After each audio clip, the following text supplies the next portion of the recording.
Hello, my name is Marcus. I'm the compiler of a collection of therapy quotes entitled 1001 Windmills of the Mind, a collection of advanced self-help quotes taken from what's often called the psychodynamic or the psychoanalytic perspective, which long ago, as I understand, was referred to by some, or perhaps many, as philosophical medicine or narrative medicine, helping with the ongoing spirit to... Let's borrow today's coffee message, the barista's wink here. It says here, just simply, dream big and then have coffee to fuel those dreams. So why don't we borrow that here? Have faith in the innate drive for healing. Have faith that there is an innate, invisible, innate drive to heal, that we're trying to heal.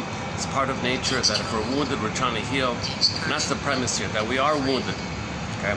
Most people are traumatized.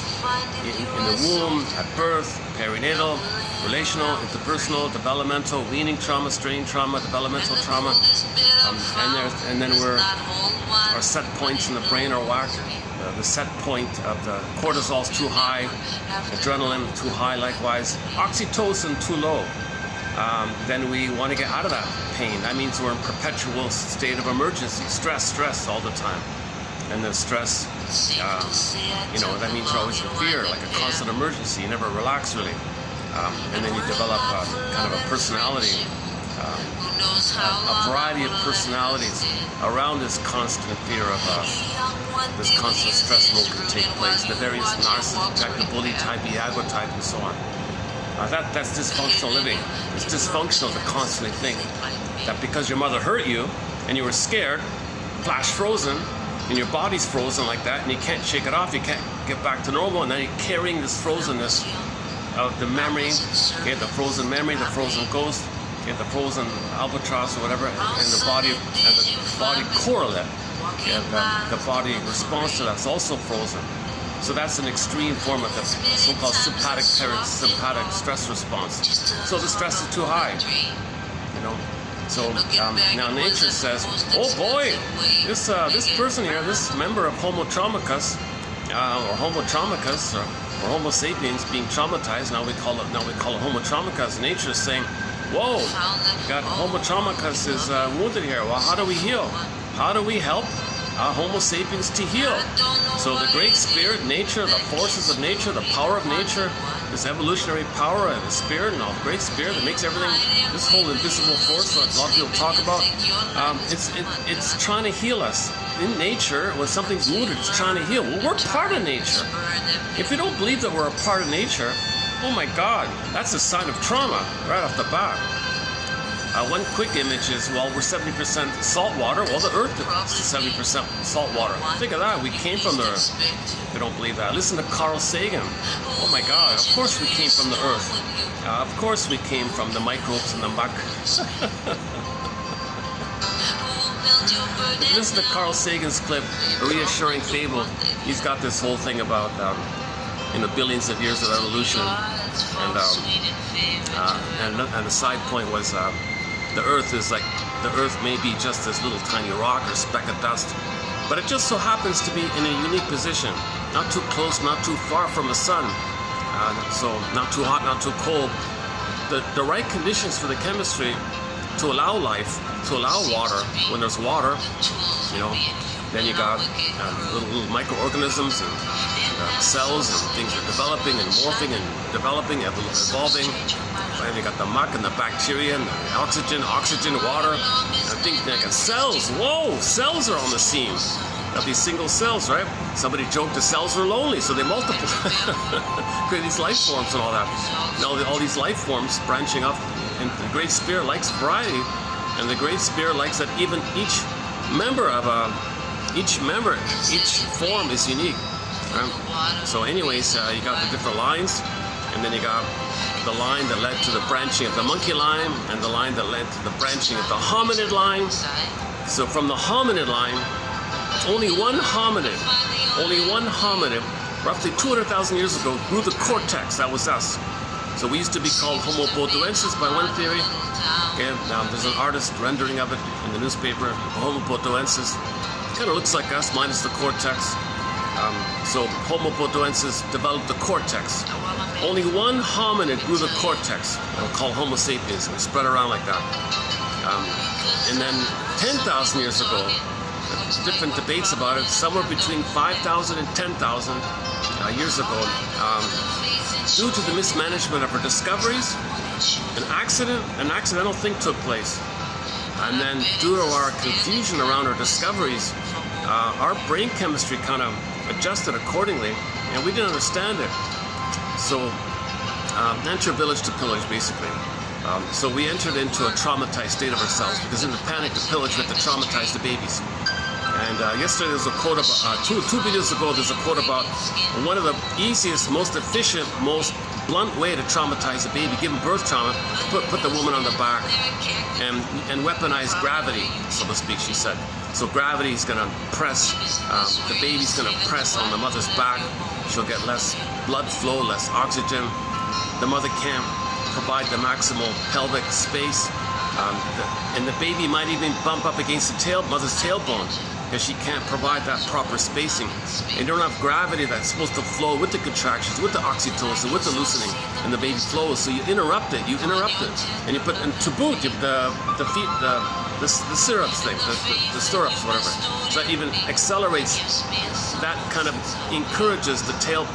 It makes it harder for the mother to push back her tailbone if her legs are up. So they say, well, that's how you traumatize the baby. They want to traumatize the baby because the baby will think someone robbed his soul. That's his home. Then he'll identify with the aggressor, as above, so below, to repeat what happened to him, to know what happened to him. He's going to plunder and pillage outwardly and rob outwardly because he was robbed inwardly.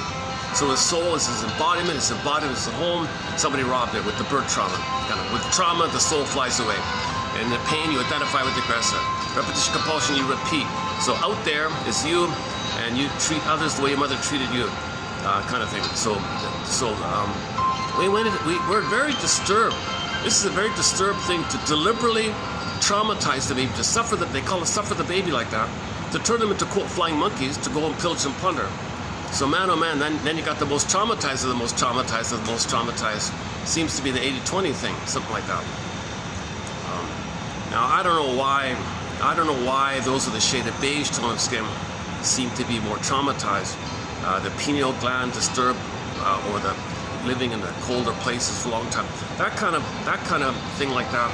But I mean, what I'm trying to say is, what caused people to traumatize the babies? Like, what caused that? You know. So maybe it's just random. I don't know. Or maybe it is.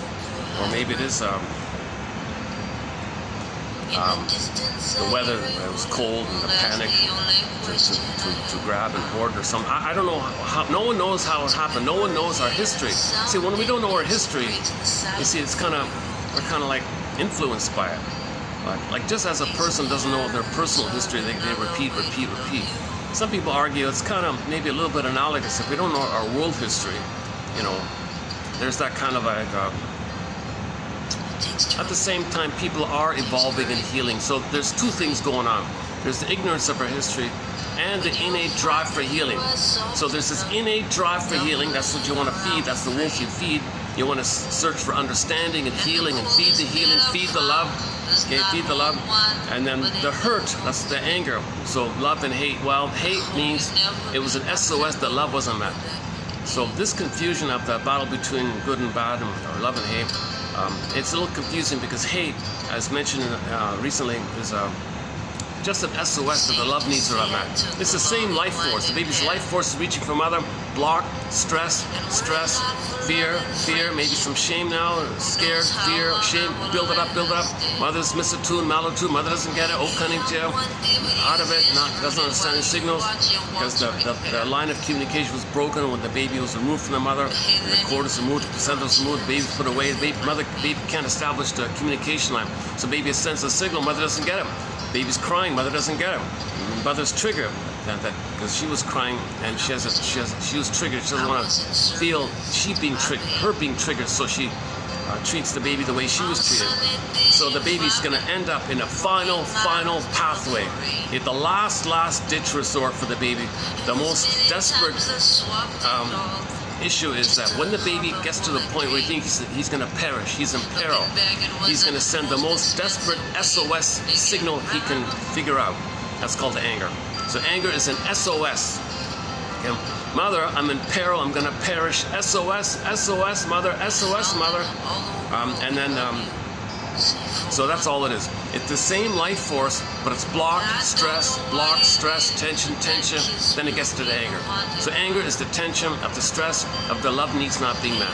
It's the same line, it's the same river. It's not separate forces, separate rivers. So don't say love versus hate. Hate is just from the love. Hate is like the cry for love. Hate comes from the waters of love being blocked, and the frustration and the stress around the blockage of the cry for love. That blockage and the stress around is called hate and hostility and anger and all that. So it's the same kind of thing. Hate comes from the need for love.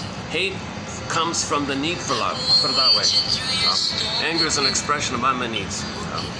Mr. Rosenberg's most famous one I know. So it's not a separate kind of thing.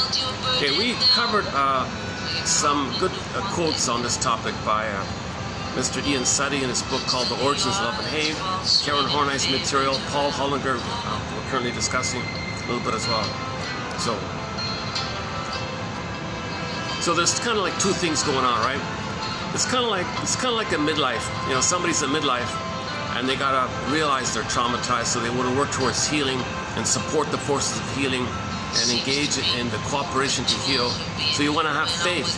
Back to the coffee cup. You want to have faith. You want to have faith that there is healing, that there is something trying to heal us, that there is something going on within that's trying to heal us. Okay. Sometimes the guards change. I gotta get permission. He seems okay. Alright. I guess they're a different crew here. Alright. They didn't say anything. Usually they say it's okay, but sometimes the staff changes. It's nice to get permission from each of the different people. Look at us keep going here. Must be preparing for an event here. Okay, that's trying to get people on the camera. Okay, sorry. That's where are we here? Yeah, so Ian Suddy's book, Origins of Love and Hate, and well, back to the coffee cup. So let's borrow this coffee cup line here. Let's see. Let me block the name of the coffee company. Maybe there's a copyright issue here. I don't know. Does it show up here? Let's see. Dream big and then have coffee to fuel those dreams. So let's borrow that. Let's say have faith and get 1001 windmills of the mind to fuel your faith, because with this collection of 10,000 quotes here, I sincerely believe it'll fuel your faith, because when you read 10 quotes, the odds are 1 out of 10 will give you that little inspiration, that little aha moment, eureka moment, and oh, I get it now. And now you're freeing up some energy from the blockage of the past to the present. And that's the healing process, to release your life force bound up, connected to the past, and get freed up for the present. So the more conscious you are, the more that kind of happens like that. So making the unconscious conscious allows some of your life force to be in the present. You okay?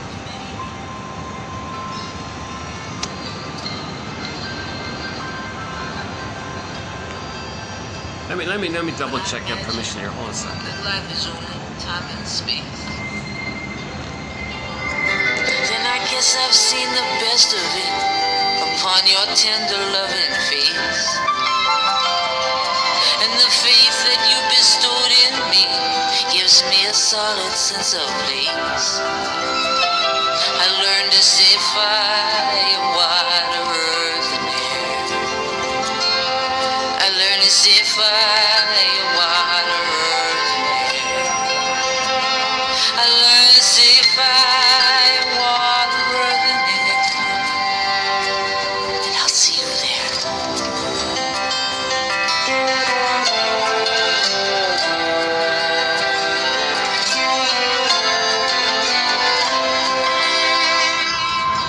Oh, good. He's totally fine. He's the guy that booked the venue there. He said it's a nighttime. Nice guy now. Okay. He's doing some interesting. He's doing I'll show you later when I can. They got a poster about the Maori people doing the haka dance. I'm a little, maybe in the future we'll look further into that, about how that works. It's apparently that haka routine pushed off or scared away the invaders for 100 years. So it kind of worked for 100 years, right? So the indigenous people in New Zealand were being attacked and invaded, and they scared them off with the Maori chants and the Maori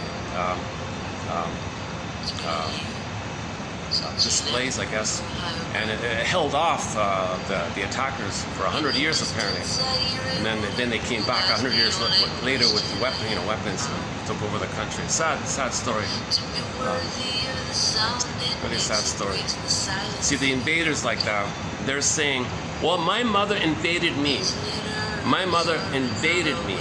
She scared me, and my soul went away, so I was invaded by her. My soul is gone. I become the invading mother. So to repeat what happened to me, I become the invader. I invade, and mother plundered me and pillaged me, gave me poverty, and they do it unto others. So this point about the as above, so below, takes there's a 7.5 hour video entitled 48 Symptoms of Homo Economicus, as above, so below. So mother gives the baby emotional poverty, pain, has pain, guilt. My God, baby thinks did something wrong. Owes, due, debt. And then they think sin means you did something wrong. So that's linked to the debt and the guilt and the due. So you put others in debt, so you owe. Because that's a reflection, they feel guilt. So if you feel inner guilt, you feel inner pain, you put other people in debt as a symbolism that you feel pain.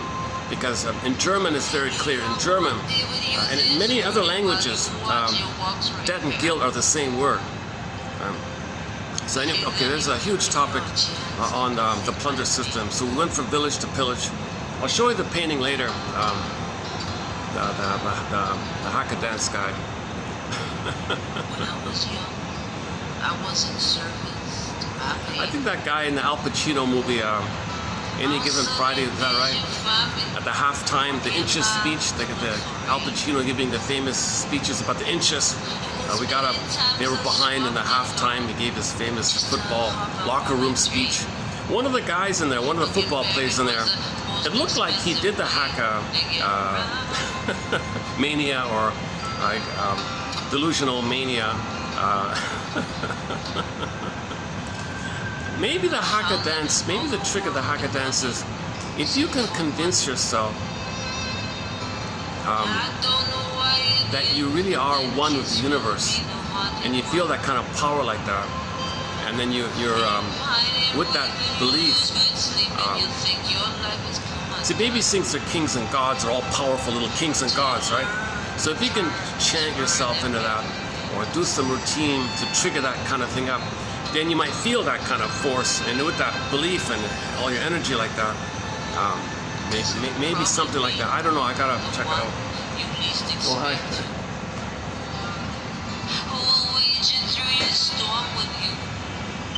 Oh, there's another lady here. Let me. Should I get another permission here?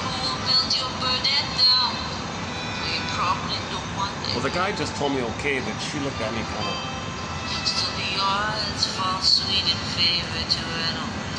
Oh, he's the boss. That's okay. Okay, we're okay. I want to make sure everybody's okay in this. This is the cigarette outdoor smoking section here. Okay, where are we here? Yeah, I didn't know they were going to prepare here.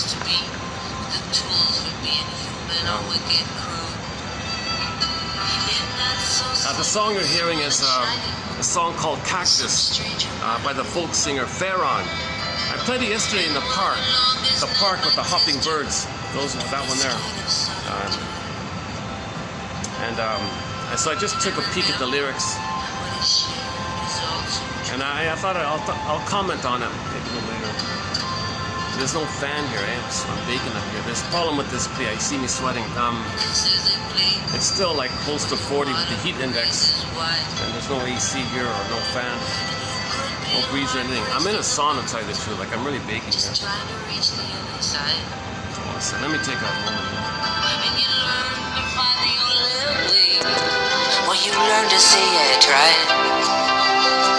Seems to me a lot of little towns were made that way.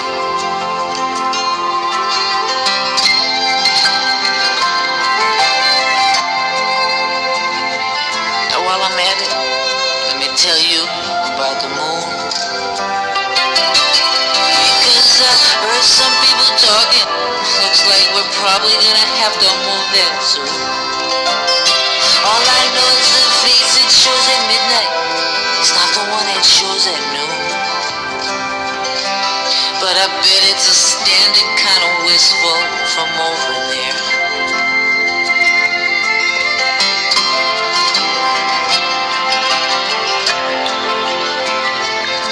In a word, I heard that life's a cactus tree.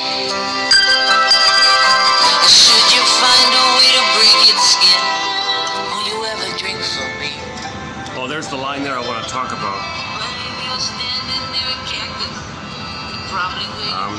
So this folk singer had a real hard time with relationships and intimacy, and that song is sort of a little bit about it. So we'll get there then later on. She's got a lot of fun, upbeat songs. Misty Mountain, Ain't Life a Brook. Her inspirational sort of pep talk song is called It Won't Take Long. The revised one, I think, was the one from the Boulder album. So she revised that song, It Won't Take Long. It's considered like a protest song or something. The original is okay, but when she jazzed it up in her follow-up, like a couple of decades later, she jazzed it up in an album called Boulder. It's in that one there. That's a fun kind of song. She's got other kind of upbeat songs, but she's got a few melancholic, sad songs. Girl on the Road, Our Purpose Here, Shadows on a Dime. This one, Your Cactus. She's not like a major label. She's like an indie. She's just independent kind of thing. Some people call her an indie folk queen. She once opened for Buffy Sainte-Marie. Maybe that's the closest thing she got to stardom. She opened up for Buffy Sainte-Marie once. I saw the flyer there. They were going to do a documentary about her.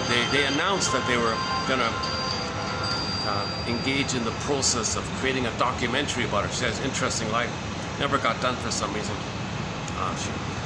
They broke up or something. And actually, maybe that song is connected to her.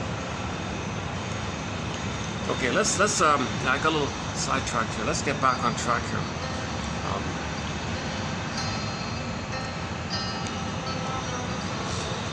Okay, so let's go back to the coffee cup here. So have faith in the innate drive for healing. Have faith that there is some kind of energetic efforts going on invisibly in the body, around nature. It's part of nature. We're part of nature, part of the system. Innate drive for healing. Now you could personify this energy like a goddess, like Athena or somebody like that. You Kuan Yin or Athena or some kind of any mythology character that's about healing and wholeness and healing. And Kuan Yin was about compassion and healing. Athena appears in the Odyssey one, right? Is that right? So have faith, and then get this collection to fuel that faith. If you want to fuel your faith, if you want to maintain your faith in healing, I can't think of a better source, honestly speaking. Of course, I'm biased. So there's no collection like this out there.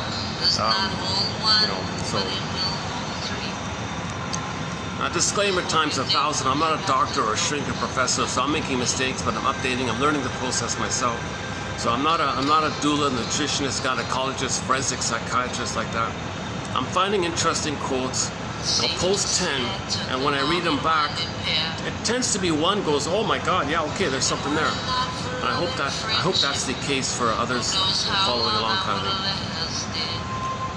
So I'm basing this quote-unquote practice on Robert Bly's advice to read psychoanalysis or the psychoanalytic perspective or depth psychology perspective, a perspective that just means that the intrapersonal the baby has with the mother lays down an intrapsychic, endopsychic structure. Okay, template, schemata, working model, internal working model, imprints, okay, memories like that. And there's psychic templates. There's some kind of setup in there, some kind of memories in there. We don't see it, nobody knows what it is, kind of thing. It's in the body somehow, implicit memory, procedural memory, but the baby records it and creates some kind of mapping, internal working model. Okay, so the interpersonal leads to the intrapsychic.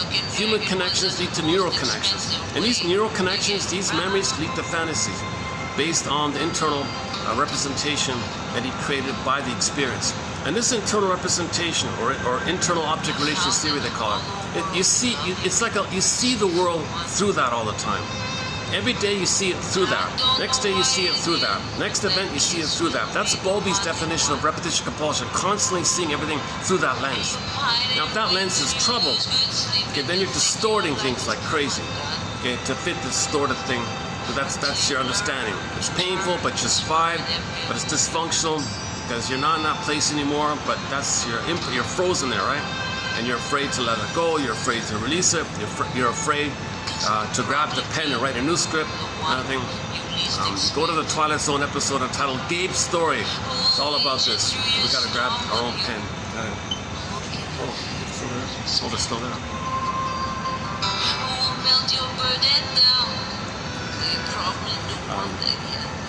They're prepared.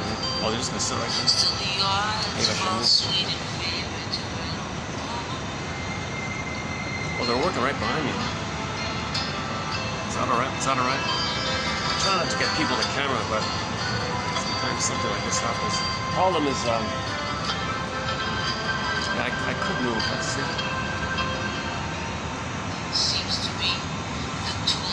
Oh, she's sort of set up there like an office or something. Let me try for let me see if there's an alternative. Oh, she moved. Oh, just when I moved, she moved. Okay.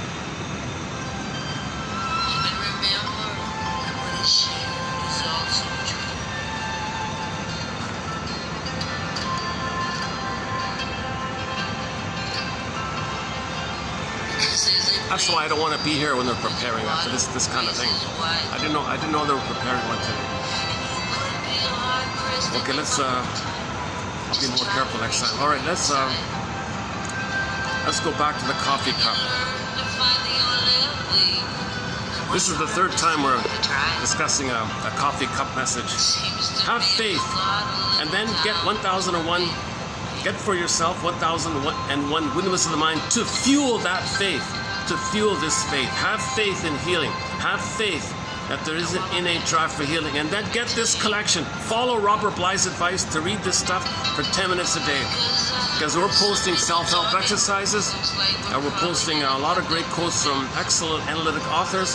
Authors who have the ability to articulate, sometimes poetically, something to facilitate awareness of your pattern, what you're repeating. You have a pattern. It began in the past, and that's why you're doing what you're doing in the present. So why are you doing what you're doing in the present? And you do it again and again. It's a pattern. Well, there's an antecedent. Find the antecedent. What's the antecedent? Okay, what's this old unprocessed trauma, unmourned losses? What's this frozen template? That's the antecedent. So when you're triggered, there's an antecedent. Okay, and that's why you're doing what you're doing in the present. Okay, so transference interpretation means you're seeing somebody in the present, recreating in the present a dynamic, a problem, an interaction in the past. It's unresolved, it's painful, so somebody in the present triggers that, okay, and then you continue the replay of the interaction in the past, using somebody in the present, thinking somebody in the present, the person in the past, the person in the present is like kind of like an emotional reincarnation of the person in the past. So you're relating to something in the present like there's somebody in the past. That's called transfer the past to the present, like that. So you want to be aware of your transferences. Because there's pain, there's unresolved. You want to get a better outcome. You've got to get out of that pain. The problem is the model's there. You're past that critical time. The wiring is laid in. The curse is laid in. So you got to wrestle with this destiny. You got to wrestle with this fate, curse, quote unquote, being possessed by these neural wiring. And to still kind of engage in that kind of battle, it's never going to work because you're not at that place. The wiring did take place, but there's this compulsion to repeat to get a better past. So the positive attention repetition compulsion to get a better past, undo the past. confusion is that part of the brain, the limbic system, doesn't know time. It doesn't know time. Okay, iguanas don't know time. Likewise, that part of the brain, that's called survival part of the brain, doesn't know time. So it's always in this kind of repetitive thing. It's a timeless, infinite, no time, timelessness kind of thing. Trauma there, but the need is there. Trauma's there, but the need's still there. So when the need's still there, but the trauma's there, how do you search for the need when you're not in the nursery? Enter symbolic acting out, symbolic needs, okay, defensive needs, neurotic stuff, symbolic stuff. So they stand in for the real thing.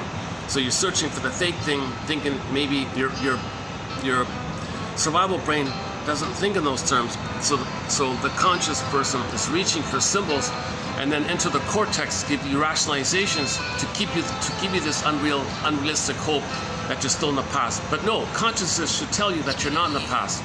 So the analytic idea is to kind of explore this whole area.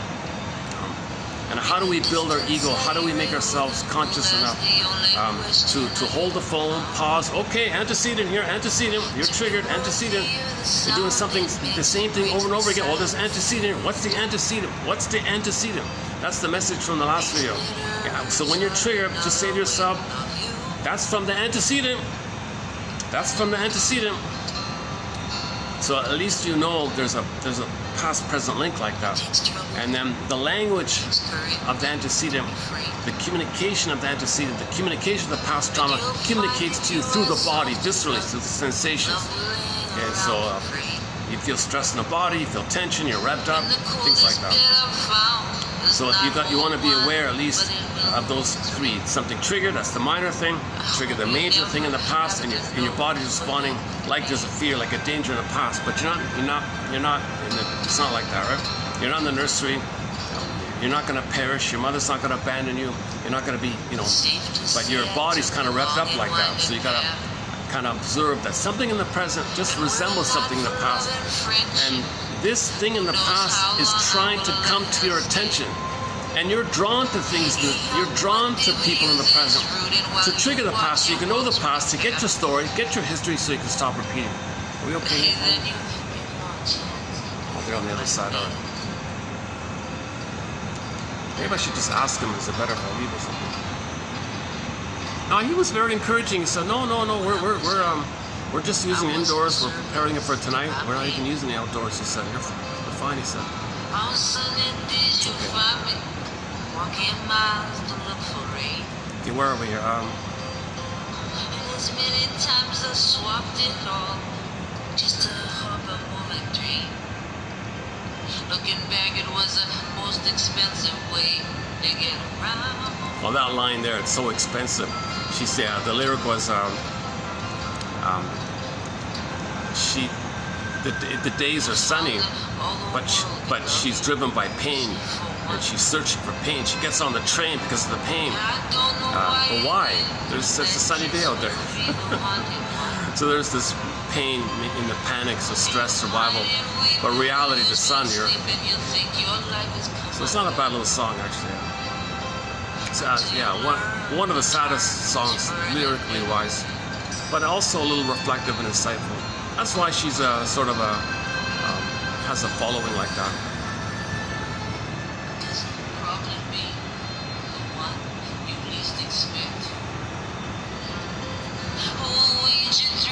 Okay, back to our coffee cup here. Have faith, and then read the comic Psychoanalysis. 1955 comic Psychoanalysis as a good introduction, and then get 1001 Limits of the Mind, and then watch the Twilight Zone, especially the ones we're talking about here. Gabe's Story, Wong's Lost and Found Emporium, Take My False Life, please. The Howling Man. Shattered Day, another one called Shadow Play, but Unconscious Guilt. So I'm only discussing Twilight Zone episodes that have a psychological underpinning to it, where the episode is a parable. It's a parable for a psychological dynamic. So some of those Twilight Zone episodes are based on psychoanalysis, presented in parable form. That's why it's called the Twilight Zone, right? This zone between unconscious to conscious, and one step beyond, next step beyond. So this Twilight Zone, this other dimension, it's a dimension That's the middle dimension of the process of making the unconscious conscious. So that's having faith. So have faith that they're in the zone. Have faith that in the zone, material from your unconscious comes to conscious. A quick example is that when you wake up in the morning and you remember something from your dreams. And remember the dreams, that's from your unconscious shadow like that. So you wake up and you got some. Oh, whoa, whoa. Okay, so quickly write it down. Whatever you remember, it's okay. Just a little bit's okay. And then consider that like a letter from your unconscious, a letter from your soul kind of thing. And on the envelope it says, hey you, hey conscious you, open this, read the notes that you made here. It's like this in your soul today, okay, conscious? So you, conscious says, thank you unconscious, thank you double self, thank you secret self, thank you repressed self, thank you shadow self, thank you self that walks with me, who's not like me, who is me. You're living my life kind of, I don't even know you. Thank you for this communication, thank you for this message. It's like this in my soul today. You're telling me it's like this in my soul. That's right, it's like this in your soul today. It's like this in my soul today. So you're getting some kind of glimmers. You're getting some kind of clues. Okay, that's part of the innate drive for healing, to make the unconscious conscious. So you want to embrace those clues, unpack it, free associate. What does this remind me of? What does this suggest to me? What's coming up here? An emotion here. Allow the feeling. Guest house, roomie. Okay, guest house. Welcome the feeling. Okay, read the famous poem by Rumi, Guest House. So you want to welcome your feelings like that. I must have a very good reason for feeling this. I must have a very good reason for feeling what I'm feeling the moment I woke up. So notice the feeling of what you were feeling the moment you woke up. I must have a very good reason for feeling this and waking up at this point. What's the hardest thing here? What's the hardest thing about this? Am I trying to feel something that I never felt before, and the day before, and then yesterday something reminded me, and that's why it's coming up to me? Okay? Is there a theme that's coming up to my attention? Is my dream about my defensive needs, like to get my homeostasis, like my unconscious fantasies, fantasy wish fulfillment, like getting my defensive needs, my symbolic needs, so I get my homeostasis? Is it just like that, or is there something kind of deeper going on? The one called Shadow Play. I prefer the updated revised one. They got the original one, and they got the revised one, the updated one. I prefer the updated one. It's a scary, it's a nightmare. It's not a fun episode to watch. It's a disturbing, kind of sad thing to watch. But the guy has a recurring nightmare. Yeah, it's a Groundhog Day looping recurring nightmare about unconscious guilt. So just quickly, the guy in there has a nightmare, and the same kind of thing. He's in the nightmare, and it's a courtroom scene, okay, and he's guilty, and the judge is the father, his own father, and the father says, you're guilty, kaplunk. And whoa. Next night, same kind of nightmare. Sometimes the father's district attorney, yeah, you're guilty, kaplunk. And sometimes in the next time, the nightmare is, he's one of those minister characters. You're guilty, you're a sinner. Oh my God. Holy crap. So he's trying to face this. So he was in the process of saying, hold the phone here. You keep saying I'm guilty, but of what? Of what? Could you please tell me what I'm guilty of? Then there's no answer, right? What am I guilty of? You're guilty. What am I guilty of? No, they just keep saying he's guilty. And of what? Somebody tell me what I'm guilty of. And that's the point for the viewer. He's not guilty. He's not guilty. No baby's guilty. No baby did anything wrong. No baby ever does anything wrong when they're born. But when mother traumatizes the baby, to get along with her, okay, he's got to see her as to have some organization, some kind of understanding and meaning of it all. He does what's called the moral defense. The mother's got to be seen as good. So he'll deny that the mother is hurting him. Okay, she's morphed in the brain as a Medusa and a monster, the Minotaur, and a scary entity, Cyclops. No, that's not my mother. Make up a delusion that the mother's a goddess. Something wonderful, right? But the reality is he is in pain. So to make sense of it all, he's got to say, well, for my survival, I can't know that my mother hurt me. Mother's wonderful. It's like explaining either or. Babies can't do confusion, ambivalence, middle ground. Babies can't do any kind of broader, three-dimensional understanding. It's either or for the baby. Babies begin off with either or thinking. That's why later in life, if you know people with either or thinking, they're still thinking like a traumatized baby in the second trauma. Or sorry, they're coming from a point of view of being frozen, of how babies think in either or when they're traumatized.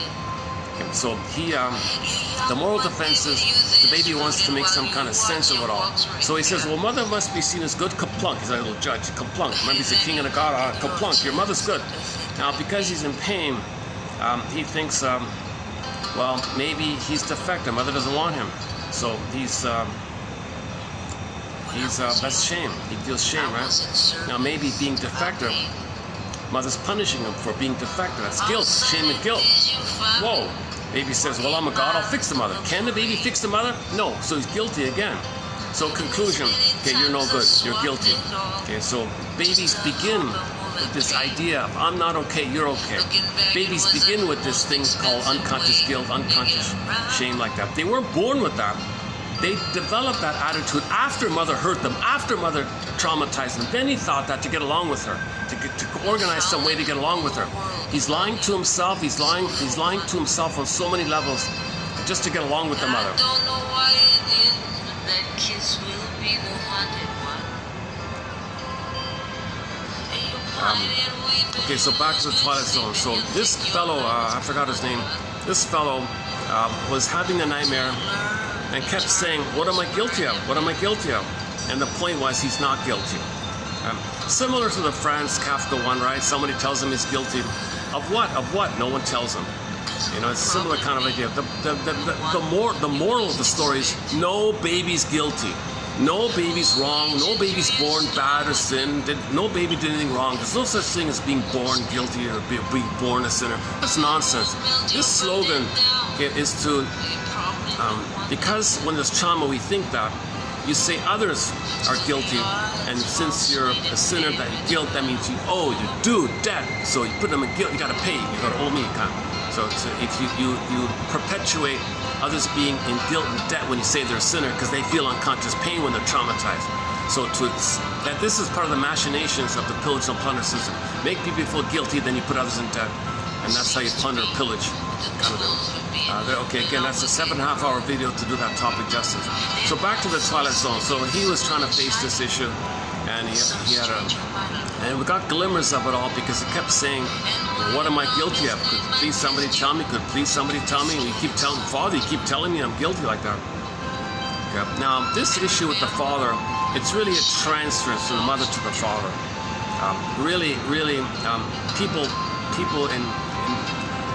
People are uncomfortable with the idea that the mother is so harmful like that, so they transfer onto the father. So the father's getting the blame what the mother's doing, basically. It's really the mother, but just trying to reach the inside. The father's sort of standing in for the mother in this kind of case. That's part of the plunder system, to protect the mother, to protect the lie that the mother hurt us. So I'll blame the father kind of thing. That means you're protecting the mother's lie. So it's a bit of a lie like that to say the father caused that kind of nightmare. The only thing the father's really guilty of, really, is that he didn't protect the child from the mother. You know, the father doesn't cause that kind of existential feeling of perishing with the feeding time. If the mother's rough-handling the baby, and the baby sees the mother like a wicked queen and all this, he's in peril, he's in danger like that. So why does the baby think the mother's a wicked queen? Yeah, only fairy tales tell you the truth a little bit, right? So, because in the uterus, mother was good. But with birth trauma, the good mother, quote-unquote, died, and the same woman is seen as, poof, wicked queen. Same mother, not separate people. This good mother, bad mother thing in fairy tales, good witch, bad witch, artist, good and bad. This is just the phenomena that the mother was loving in the uterus, so his needs were met. The mother was doing her job kind of thing. The baby was in paradise, Garden of Eden, Shambhala like that. But with birth trauma, it's kind of like from the baby's imagination, oh, mother died, where's my good mother? What the hell?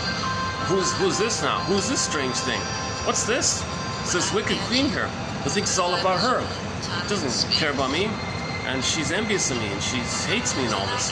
Doesn't want to be around or something. She wants me to take care of her and serve her. She wants to murder my soul. It's not a literal thing that the mother's trying to do. So the mother's greedy. So the mother doesn't literally want to eat the baby, but the mother wants to incorporate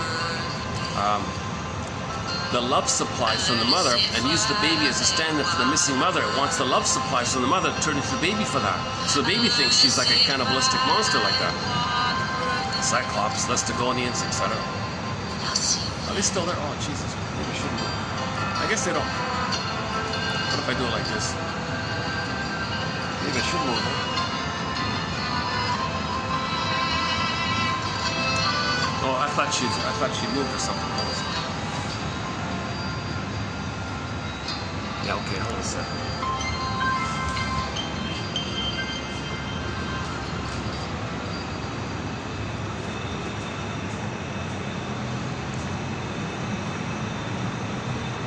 What if I just do it like this? How about here?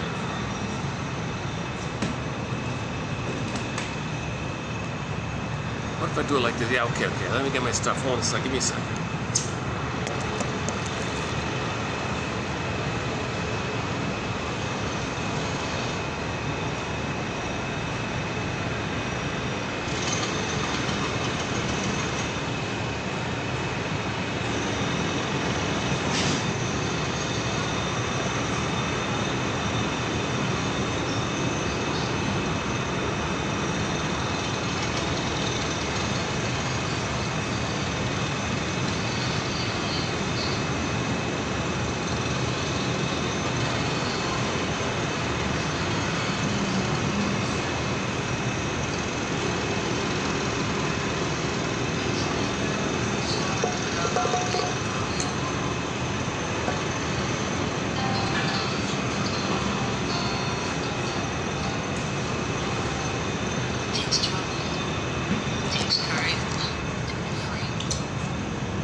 How's it here? Is that, oh, that's okay. That's okay here, right? Got some interesting lighting here.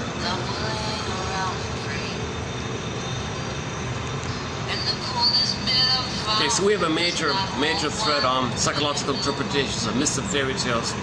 Snow White is just one of them. So the Wicked Queen is code for, metaphor for a mother being narcissistic, all about her center stage. So she looks in the mirror. Kind of like Narcissus looks in his reflection in the waters, like a mirror like that. So it's all about her. She's center stage. She's entitled to receive. She's greedy, entitled to receive. So she's not in a place to love the baby. In fact, the expectation that she should love enrages her. So she wants to remove this idea that the baby wants something. No, mother's rights. I only receive. I don't give. I can't give. I gotta receive. So she can't. She wants to crush the baby's needs like that. So that's the kind of area that the fairy tale refers to. Oh, hold on a second. Oh, just stop, guy. Okay. Oh, maybe I should go down.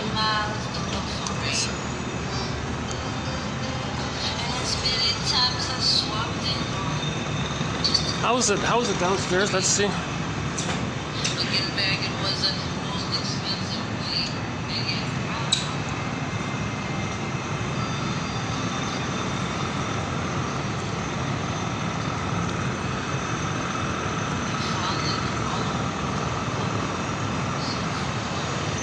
Not much of a breeze.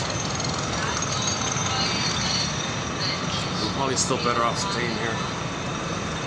I struggle with heat. I really I'm not used to this kind of weather like that.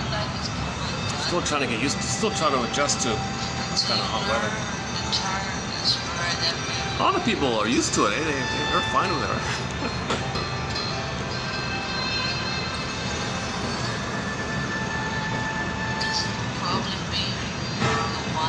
Oh, okay, no, they're doing their things here. Okay, let me hit the pause button here. I'll go downstairs after all. I don't want to interrupt. They got chores here. So let's do it this way. Let me hit the pause button here, and I'll see you in a minute. So let me bore the children's joke here. See you later, alligator. Oh, in a while. Crocodile. So let's pick up on the coffee cup message here. So it says here, dream big and then have coffee to fuel those dreams. Okay, so let's do a midlife growing up adult version of this. This is sort of the first half of life kind of thing, right? Though a lot of these dreams are like neurotic fantasies that some kind of material success will translate to being loved in the nursery with your mother. That's the unconscious hope for the fulfillment of old unfulfilled needs. So this quote-unquote success center like this, we have a quote on it by Edmund Berger, one of our mentors, from his book entitled Money and Emotional Conflicts, where whatever you get, whatever big dream you have like that, whatever you get materially, beyond practice, we're not talking about, we're not talking about the 80%. When we talk about anything in the area of money, it's not about the 80% who are pillaged and plundered trying to survive. We're talking about the 20% who are being so greedy. And they want more, of course. But no matter how many more Ferraris you buy, whatever, it never translates to receiving the blissful oneness that the person should have received with their mother in the nursery. And that's what they're looking for. They wanted that Garden of Eden Shambhala. So mother was missing. So when there's a real need for mother missing, we end up with the pursuit for symbolic. So when there's trauma, we have the unconscious hope for the fulfillment of old unfulfilled needs. And this is done through greed, because if you get a possession that's like material, money, matter, a thing, or something serves you, even though the thing serves you, and your mother should have served you, but a car serving you doesn't give you the blissful feeling that you wanted when mother should have served you, kind of thing.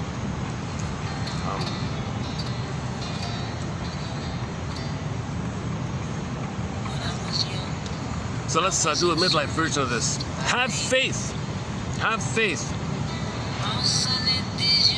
And then do some self-reflection, do a midlife audit, do a midlife scrutiny period, do a midlife examination period, to fuel that faith. So the faith is the innate drive for healing. Have faith in the innate drive for healing. So upstairs, I was up there somewhere, right?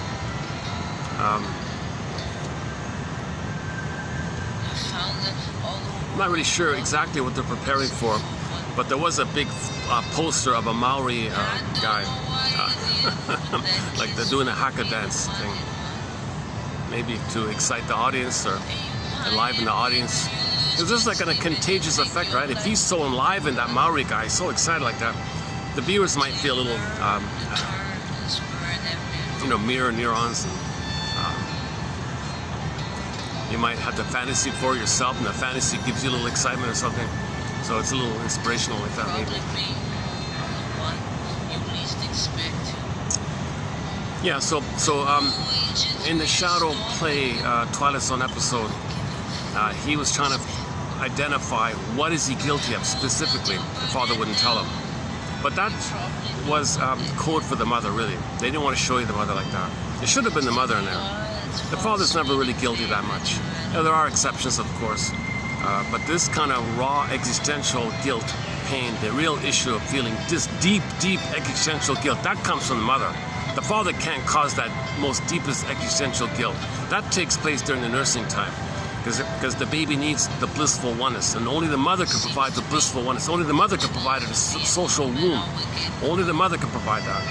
And if that's failed, that's the images. The earth opens up, Miss Core, the princess, symbol of the soul, the embodiment, the Venus got pulled down. You got the chasm image. So imagine that image, right? The princess being a symbol of your soul, okay, and then disappeared, falls in the crack in the earth like that. Another meaning of the gap like that means that the gap between what mother should have provided and what she actually provided, a huge gap. So the chasm in the earth and the soul goes away. Called the basic fault idea, geological metaphor, the basic fault. Like in the earth, there's a crack in the earth, like a fault in the earth, or there's a fault in the relationship. So it's a metaphor that the fault in the relationship is that there's a huge gap, like you'd see a gap on the earth, a huge gap between what should have happened for the baby and what actually happened with the baby. There's a huge gap like that, and the soul disappeared. So the princess got pulled down, yanked down. You can actually see it on the front. Woodman, on the front cover of one of her books, she has this yanking down thing. Nightmare image, right? Just a metaphor that the soul had to fly away. the beingness and so the soul means the aliveness of embodiment, the feeling real and alive, the sense of embodiment, this beingness quality, the feminine they call it. That's why it's a princess, feminine. Like the moon, it's a still, powerful, sweet, inexhaustible fullness of being. Like the yin in the Tai Chi symbol, you got the yin. So the yin is the feminine, and then the yang, okay, that's like the active expression of your feminine, made in king. So the feelings lead, the feelings first, and then your doing comes from the feelings. So your doing is feelingly based, ethically based, morally based, embodied based. Okay? So you got to have a sense of the self for that. So made in king. So you want a natural flow like that. That you're like the sun and the moon, right? Sun and moon, day and night, yin yang symbol. Right? Means your doing comes from the being. The being from the being you're doing. The doing comes from the being. So the doing, you want that natural harmony. Then there's harmony, and you got the Tai Chi symbol, the harmony. It's symbolized by the Tai Chi movements. When people move in Tai Chi, they're embodied. They feel their embodiment, and there's like a flow from your embodiment, and you feel this kind of movements like that. You don't just parrot the movements. You're meant to move from how you're feeling in your body, and there might be like a little flow like that. So you can start off mimicking the movements or something. I haven't done it myself. I see it in the park sometimes.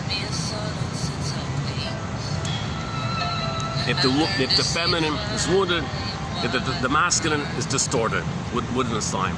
So you want to heal the feminine. That's what we're all about here, healing it. So have faith that the feminine can be healed. Have faith that the soul can come back. Remember, the soul is exiled, right? In trauma, the soul flies away. Okay, so Rapunzel's locked in a tower. Snow White's in a coma in a box. Sometimes the soul morphs into a bird and flies away.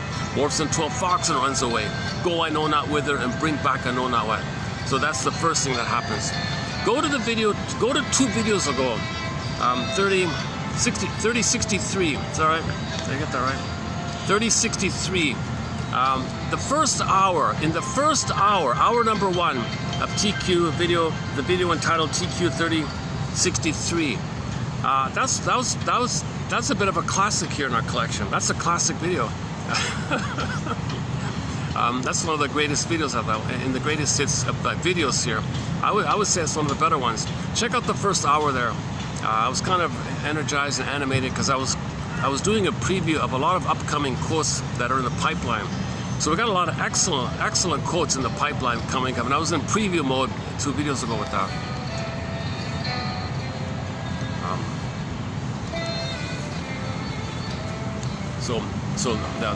So when the baby's traumatized, the soul flies away. Then what? What does the baby do? My goodness. So I listed some of the defense mechanisms. Shall I compare thee to an onion? So we did the brutalization. Okay, we did. So I went through some of the layers. The top one being rationalization, to make you think your false living is your real self. No, the false self is the false self, but rationalization makes you think the false self is your real self, because you don't want to know the false self is the false self. The false self is there to make you unaware of the pain of the real self.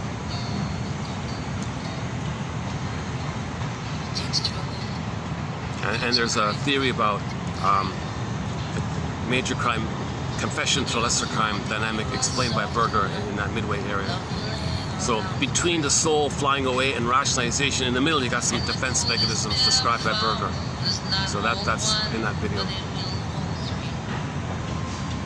I hope you never have to know what that means. Actually, it's possible that guy I chatted with briefly, so I didn't ask him. And maybe he was a Maori guy. He did have a kind of a centeredness. He seemed like a very more grounded kind of person. See, maybe the indigenous people, they don't sever the cord. See, he looked a little more grounded, naturally grounded, right? He had more of that kind of presence like that. So I can see why he was the leader of the convention or whatever, leader of the conference or whatever.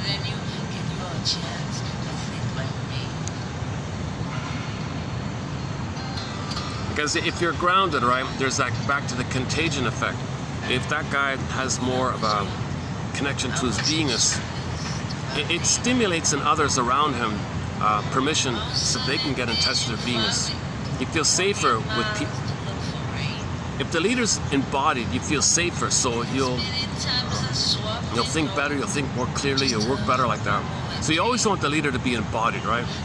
And then others will feel calmer and safer, and they'll think more better, make better decisions like that. If the leader is revved up and all that, others are scared, and so different models like that. Actually, we have a quote sort of in that area coming up in the future. Yeah, in one of the pipeline quotes, there's one in there about that.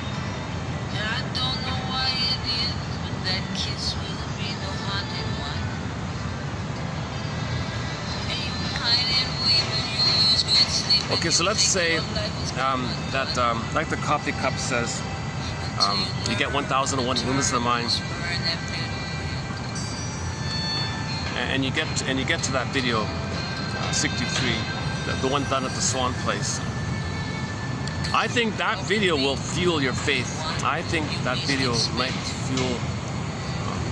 It may or may not. I don't know. So it's individual. It's unique for everybody. Everyone's got to go into their own labyrinth. In the labyrinth, everybody goes into their own labyrinth. No one can do it for you. No one tells you how to do it. All you have is like a thread. So these quotes are a bit of a thread. They're like a lantern to give you vision. Like that.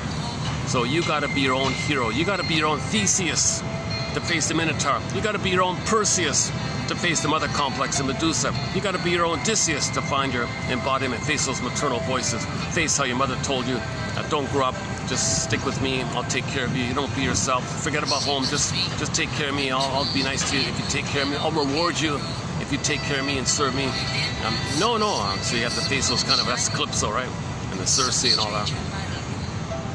Actually, we got one on, actually I got one lady's take on the sirens. So maybe we'll do that one. Let's start with that. Why don't we jump into this? Okay. So in this video here, maybe I'll just wrap it up for my sort of introductory kind of comments. Very scattered. It's not really organized this time around, but hopefully some parts were of interest. So now let's kind of begin, let's say. So this video will be part 2 of Paul C. Hollinger's material from his book, What Babies Say Before They Can Talk. In the last video, the 1 hour one, I did part 1 with Hollinger's work, 64. This will be 65, a continuation of it. But before I do the continuation of it, I want to do yet another preview of some further upcoming quotes in the pipeline. So now I want to do a preview of 3088 here. Yeah, 3088. So we got 1, 2, 3, 4. So we got 5 quotes here, including the Pharaon song. So the lyrics from this song is going to be a TQ quote here. So let's begin with this one here about the shadow. Yeah. Okay. So in psychoanalysis, we say the repressed self, the secret self, the double self. In literature, it's the double self. Yeah, secret self, second self, shadow self, yeah, unconscious self, repressed self, denied self, yeah, unconscious self mainly. But in pop culture, for some reason in pop culture, maybe Mr. Jung started this, in pop culture, the unconscious is called the shadow. The shadow is synonymous with the unconscious. So when you hear all these phrases, shadow work and wrestling, facing the shadow, and she calls it romancing the shadow, and owning your shadow, and looking into the shadow. That's in the bag behind you, long bag we drag behind us, like a shadow, dark, can't see it, but there's content. You go look in there, look in the shadow. That's your shadow self, shadow bag, like that. So shadow just means dark, it's repressed, you can't see, you don't know. Since if you're not aware of it, you don't know. It's just like you're dark, you don't see it, right? So like behind you, like a shadow, like you don't see it. So pop culture calls the unconscious the shadow. So here's a quote from a self-help pop psychology self-help book. I'm not really a fan of her. I'm not really a fan of her, although she does kind of promote awareness of the shadow self and all that. I just sort of discovered her on YouTube, and yeah, she had a difficult life and all that. And but I heard her little interview. She's in her mid-70s or something, and here she is claiming herself to be an expert on the shadow. She's an authority on the shadow, like that. And then she goes on and on about her husband, all this. and how he's so special and how he's in touch with his reincarnated lives, and he's an expert in reincarnation and past lives.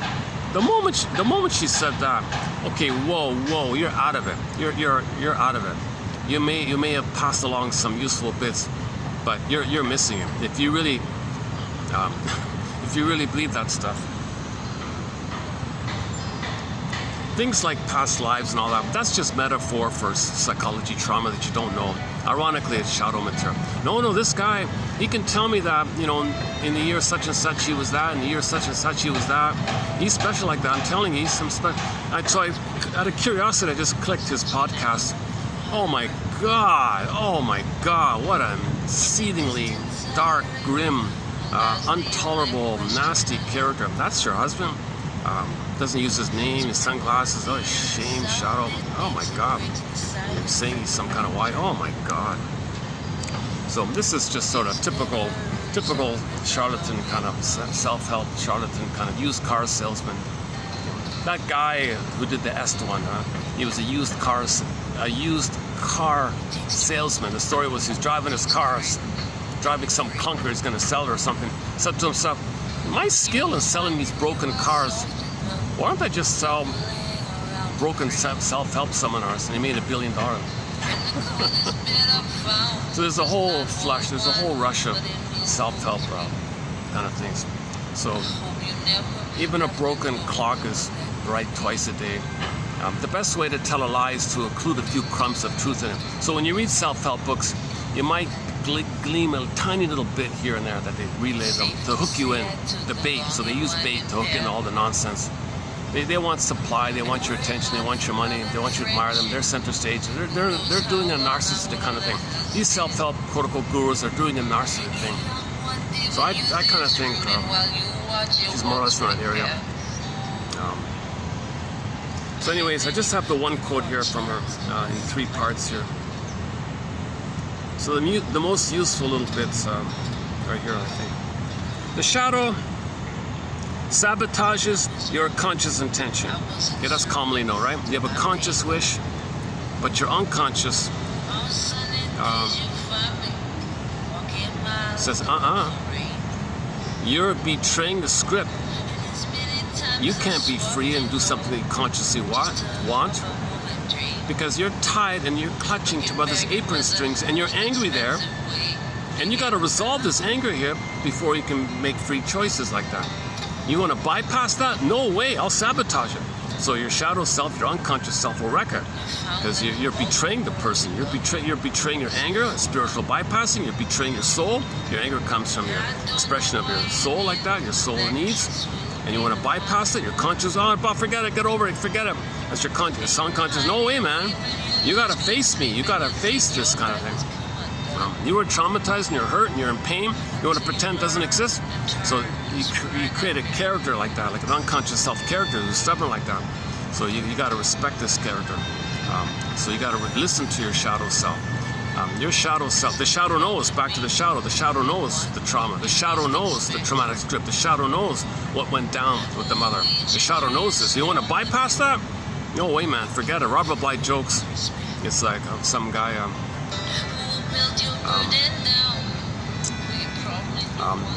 what was it again? Some guy was going to marry some girl he didn't love, and the shadow freaked out and sabotaged it. I forgot what it was. The shadow sabotages your conscious intention. Because if you betray your anger at your mother, you're betraying yourself kind of thing. And your shadow doesn't want to be betrayed further. You're going to betray me further? You're going to betray yourself again? Your mother betrayed you, and you're going to betray yourself? I don't like this anymore. So this is the idea that you got to know what's repressed. Know what went down. Know about the trauma. Know that your good mother died at birth. Know that you created a working model based on trauma and how you cope with it. Okay, you liberalize the pain. Okay, you liberalize the pain. You thought pain is love, and you're stuck there. And you think that you know that you need love to develop, but you think love is pain. But reality check, you cannot develop with pain. You don't want to know this. So you confess to pseudo-aggression. You make a false self to make you unaware of it. False self, defensive self, neurotic self. So, and then your rationalizations make you believe it's real. So you got these layers back to 63. You need those layers like that. So you got to face these kind of layers. Shall I compare thee to an onion? Kind of thing. So the shadow wants you to face the layers. The shadow wants you to have a lantern. Emily Dickinson, I have a lantern in search of myself. Jenna Paris, I have night vision in search of myself. I have a lantern in search of myself. You got to go into the labyrinth. You need a thread. You got to have a reflecting shield of Perseus had this reflecting mirror kind of thing. So you got to reflect. Walks backwards, reflects, a little bit like that. Then you got the sword of discrimination, discernment. That sword of Perseus just means you discern and discriminate. Is it this? Is it this? It doesn't mean a physical thing, like a metaphor that you got to discern things. Pause and reflect like that. And you got to have a guide, some threads. So these theories and quotes they're kind of an attempt to offer some guidance like that. Ideally, you have a shrink who guides you a little bit. But if you don't have it, you got to be your own shrink, basically. In effect, we could say, I'm not a shrink. I've never been analyzed, and here I am, trying to learn how to be my own shrink, I guess.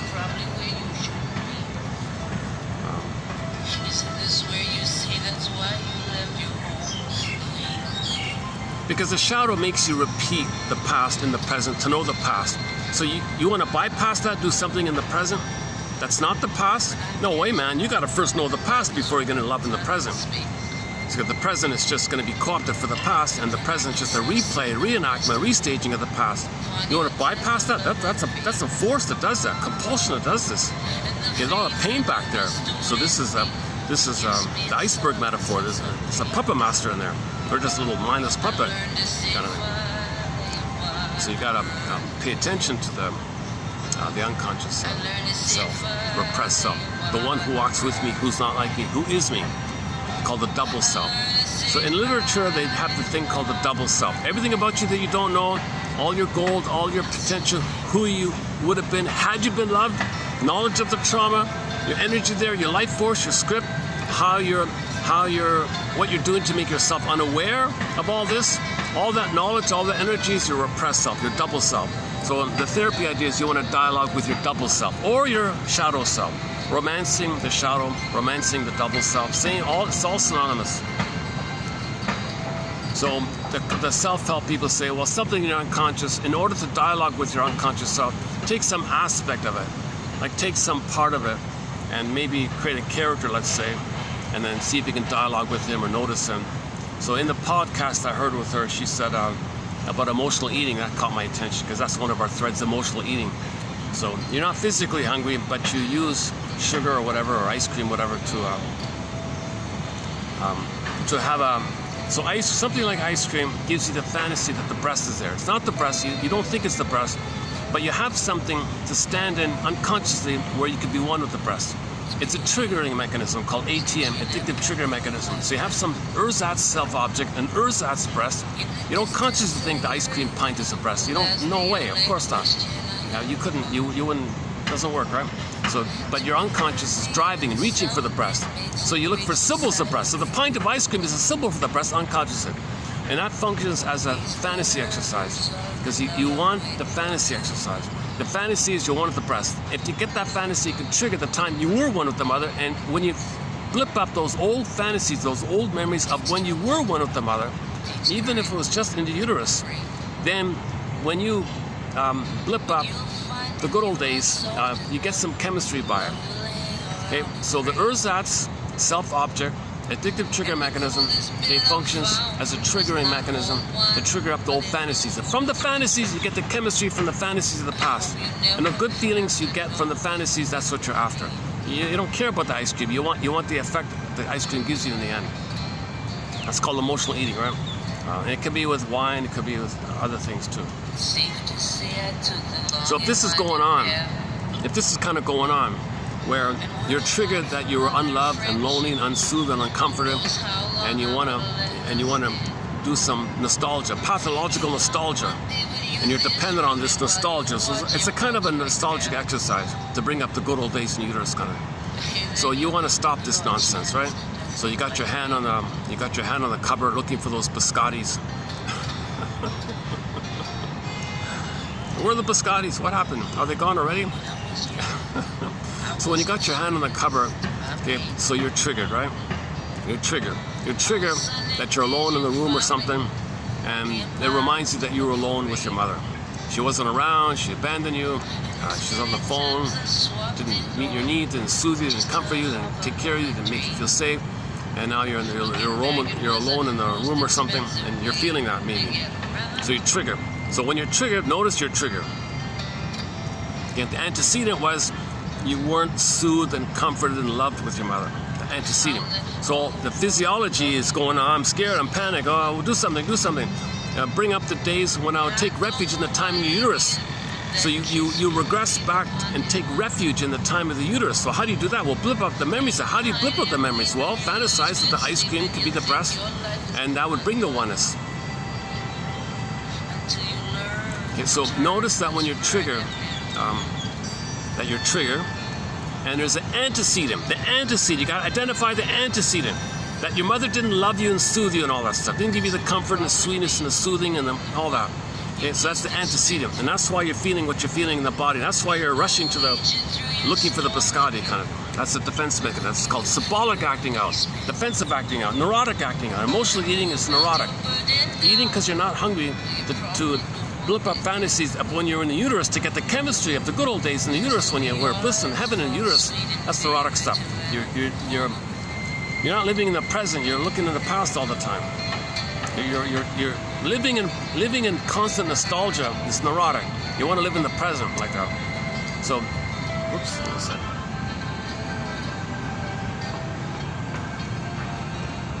Seems to me the tools for being human are wicked cruel. They're not so slick and smooth and shiny. Once in a while, the park is. Oh, it's still the summer break. Yeah, the kids aren't around. Yeah, good. And because of the forecast for rain, and things are wet around here. Yeah, good. Okay. All right. On occasion, I get the rare condition. Yesterday, my God, oh my God, don't talk about yesterday.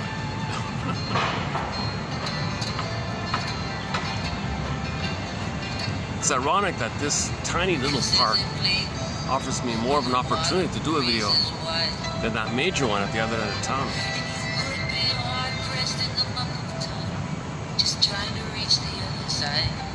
So where are we here? We'll get back to the quote here. Wait, so her example was with the emotional eating. So she's about to eat, let's say, the ice cream or something. So that's something within you, that's in your shadow, that's in your unconscious. So just as a therapy idea to kind of be mindful somehow, fantasize a character, something in you, something in your shadow that's making you gobbling for the ice cream, making you reach for the biscotti or whatever. So each person is going to come up with their own kind of unique image. So that'll be spontaneous for each person, whatever that image is. So make an image that represents or personifies or symbolizes or represents or is code for, or just some kind of like a painting. If you were like a Picasso and you were to draw a painting of something in you that's making you reach for the ice cream, what's that energy? Create a character that embodies that energy, that represents that energy. That's a spokesperson for that energy. That's a personification of the energy. The energy, make the energy of that into a person. What would that thing be? That thing or person be? So you take your pick, whatever it is. Then from that painting, on your Picasso painting, you look at the painting at a distance, right? Oh, there you are. Hi there. How you doing? What's your name? Oh, you got a name. Okay, good. Now it's got a name. Okay, so this allows you to identify and be mindful like that. It's called shadow work. Romancing. She calls it, her gimmick is romancing the shadows.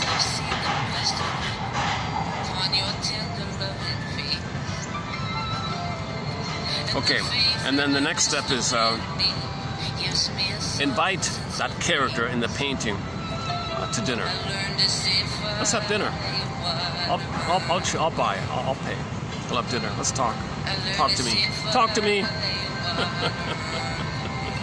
So have a dialogue and befriend this character in the painting. Befriend him. Dialogue with him. Imagine a dialogue with him.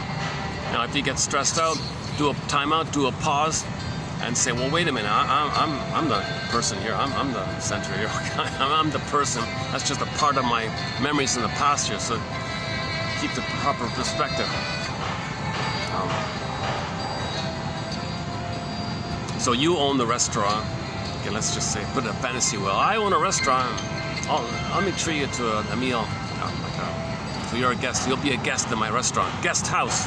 Back to Rumi. Guest house.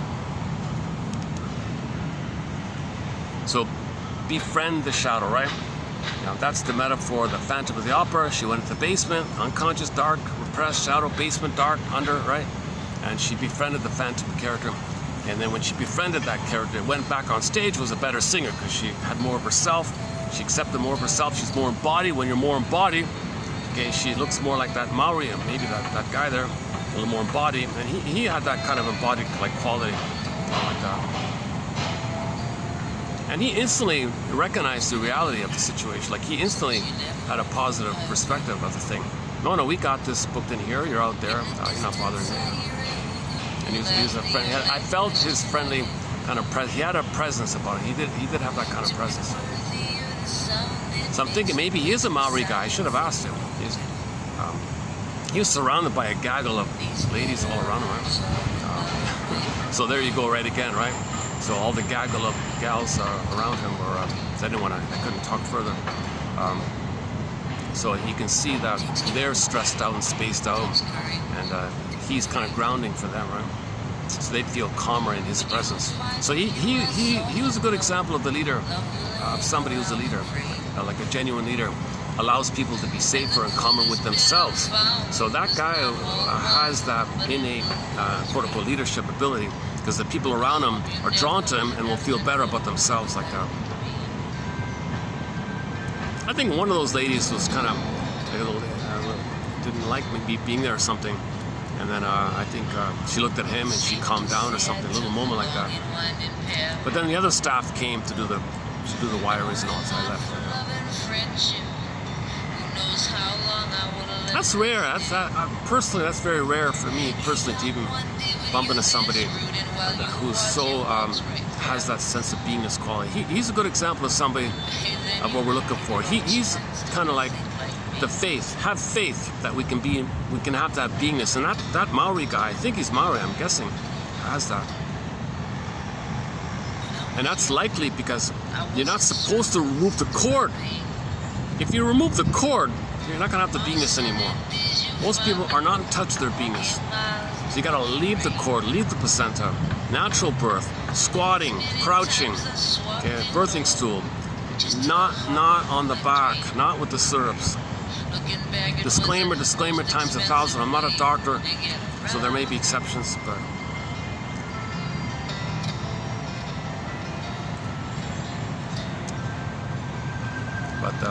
the quote in the preview quote was, it was designed to create flying monkeys to pillage and plunder the tribe. It was a deliberate intention to traumatize babies. Because if you have your beingness, you'll be kind and ethical and moral and friendly like that. You'll be reasonable and you'll be like a genuine kind of authentic leader kind of. So I give that organization credit for giving him the job to organize this conference that he's doing, whatever he's doing now. Maybe that Maori poster was for him to keep him in touch.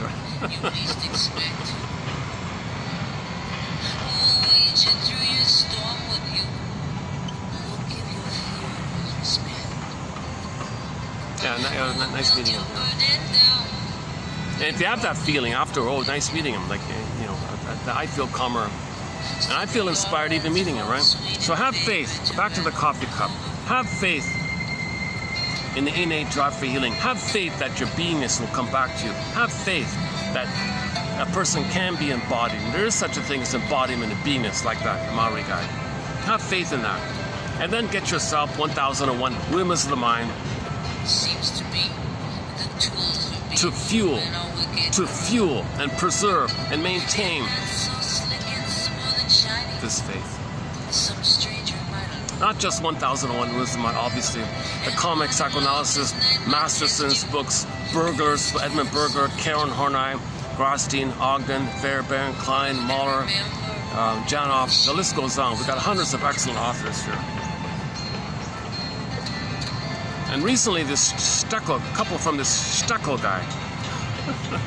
Not too many from him, just a couple. Rinsley, Guntrip. A new one here from Cola Russo a little bit.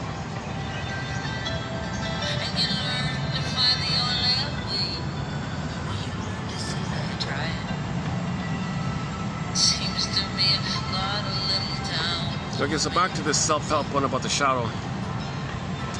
Okay, so dialogue with the shadow. So create a character and dialogue with them, invite him to the coffee shop, invite him to your restaurant, and treat him like a guest, and befriend him like that. Okay, so that's the point of the essay called The Double by Otto Rank, based on a play called The Student of Prague. It's all about this. Okay, so it's a metaphysical Twilight Zone fantasy kind of story, where a guy bumps into some other strange guy.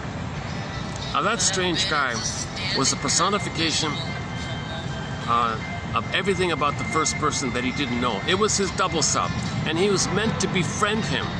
And that double self was trying to allow that, and he resisted it. And even got into a big fight with him. He rejected it. He hated it. I don't want to know that's with me. No, I hate it.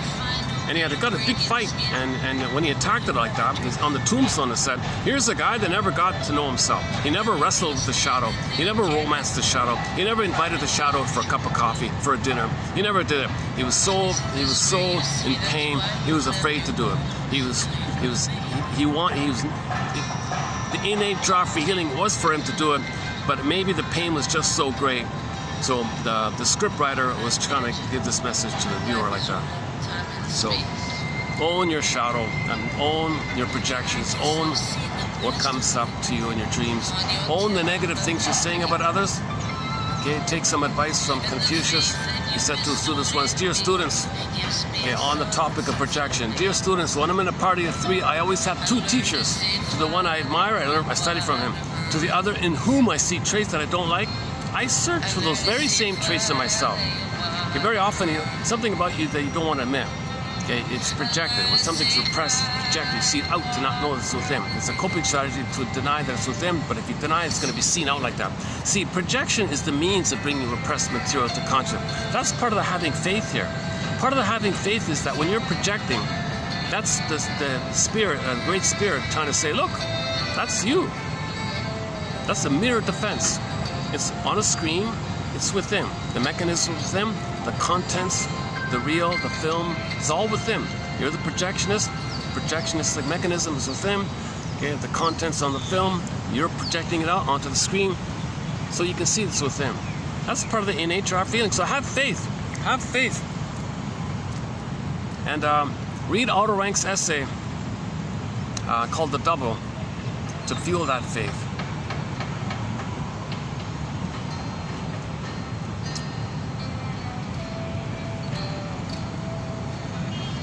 In terms of companion beverages, guava juice, the good one if you can find it. The tortina little snacks.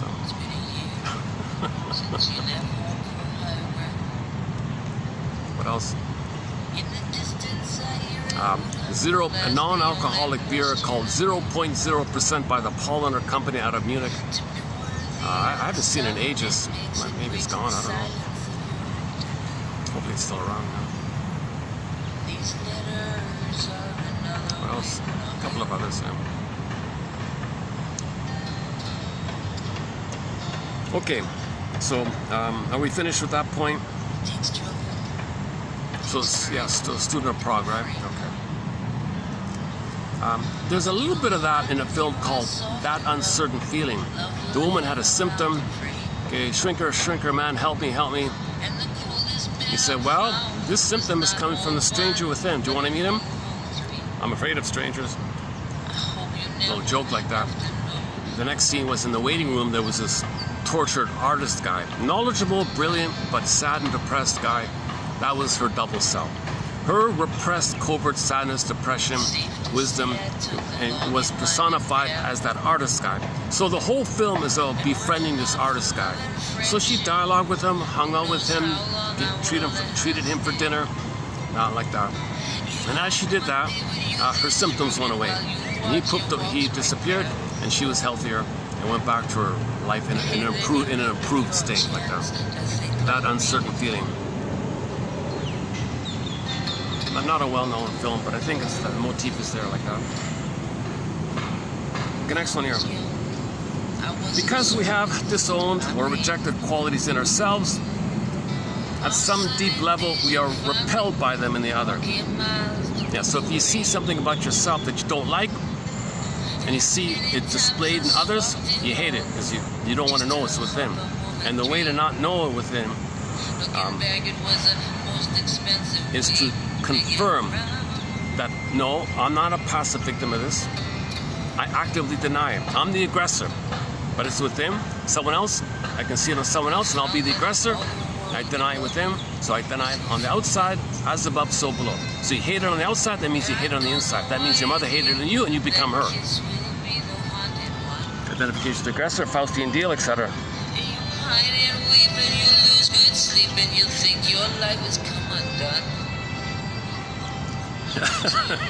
Life is coming. If you don't do shadow work, it's possible your life will come undone. So there's a real push. There's a real push for healing. There's a real desire for healing. It's really strong, like that. It comes to you in the form of symptoms, any kind of psychosomatic symptom, any kind of trouble in the body like that. It's coming to you. It's communicating like that. It's from the shadow self. A hunch, a gnawing hunch that something's missing, a gnawing feeling that something's missing, something's wrong, yeah, something like that. A lot of these Freudian slips that you're making, your little burps, like frogs leaping out, a little burp, you didn't mean to say it, so you say some rude kind of thing, that was like your anger, like that. That's getting your attention, that you're angry. You denied the trauma and you're angry and you're talking to somebody, you feel safe with them maybe, and in that moment something came out like that. Sometimes you get a full-blown delayed onset of PTSD and a nervous breakdown. If you now have a midlife, a delayed onset of PTSD, because there was trauma, but it was delayed onset because the delay was our personality and scaffolding of defense mechanisms. Okay, kind of buffers it like that, but the sponge dries out often. Now the exception is, maybe the reason a lot of people don't care about healing is because if they're greedy and they're addicted to money and greed, they can constantly keep up with the set point of stress and the greed and the fantasy and the set point of stress, greed, more fantasy, more mother, more deeper impression, more of an ability to grab, to fantasize. So you're addicted to the chemistry, so you got to be greedy to get stuff for that. So some wealthy people are wealthy, they have that constant addiction to greed, if you're addicted to greed and you can do more and more like that, maybe they feel, why bother, I'm just too addicted, I can't help myself, I'm addicted, they say. So a lot of people, ironically, the wealthy people, most wealthy people in the 20% don't bother with the healing. They mock it, they shame him, they hate it. Ian Suddy calls it a taboo of soul, a taboo of weakness and vulnerability, sensitivity. His slogan is taboo of tenderness. Taboo of tenderness. The soul's tender, right? Obviously. The child's vulnerable. The soul is vulnerable. Life's a cactus tree. Yeah, life's a cactus tree. Okay, back to the song here. So her cactus tree image was that she was hardened. She became like a cactus tree with thorns and desert, dry. Her juices are deep inside. She's hardened, thick skin, like that. So she was a very hardened kind of woman like that. So she was lonely as hell. She was really lonely, like that. And the lyric to the song is, in a word, I heard that life is a cactus tree. And her partner left, right, out of loneliness. The partner was lonely, so the partner left, right? In a word, I heard that life is a cactus tree. And should you find a way to break its skin, won't you have a drink for me? But if you're standing near a cactus, you're probably where you shouldn't be. Isn't this why you left me, though you love me? goodness. So she's conscious that she's a hardened kind of character like that. She herself is afraid of vulnerability and tenderness like that. Her childhood story is really sad. Like, the music saved her, it seemed. I believe it. If she didn't have the music thing, she would have been, what did she say, a truck driver or something like that? I forgot.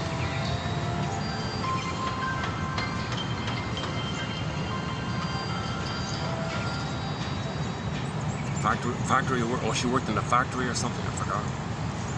Interesting character.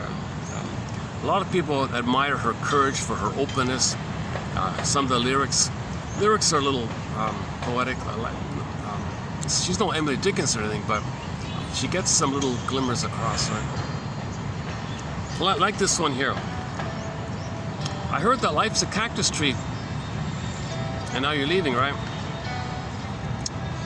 Well, maybe you're gonna find another hardened person like me, and maybe you'll find love from that person. Maybe you'll find oxytocin, the drink. Maybe you'll drink in the oxytocin.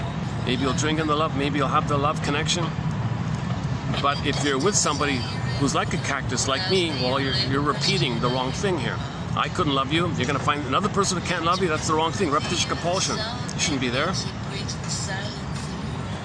You're just repeating that you didn't get the juice from your mother. I couldn't give it to you. You're gonna find someone else who can't give it to you. That's why you left. Repetition compulsion. So this is the fear that when you connect with somebody and oxytocin is about to be released in you, okay, that triggers an immense amount of stress and cortisol. So you're about to connect, you're a little bit of trust, huge fear, go away. Okay, fight or flight, stress response. So she might have had that, she might have been struggling with that.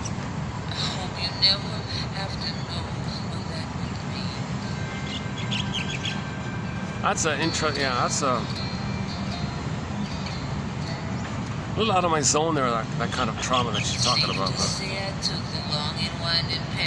I took the long and winding path. What is this here?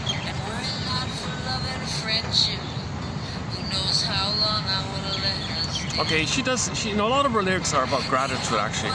Ironically about her, she has a lot of gratitude in her life. All the lyrics are about, I'm really grateful for this experience, I'm really glad for this, I really cherish this, I'll remember this, thank you very much, like that. She has a lot of gratitude songs.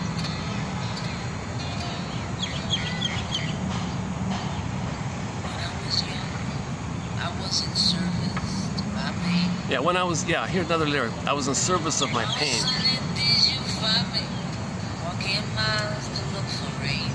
Then I would look, it's sunny, but I would look for the rain. I would walk miles and miles for the rain.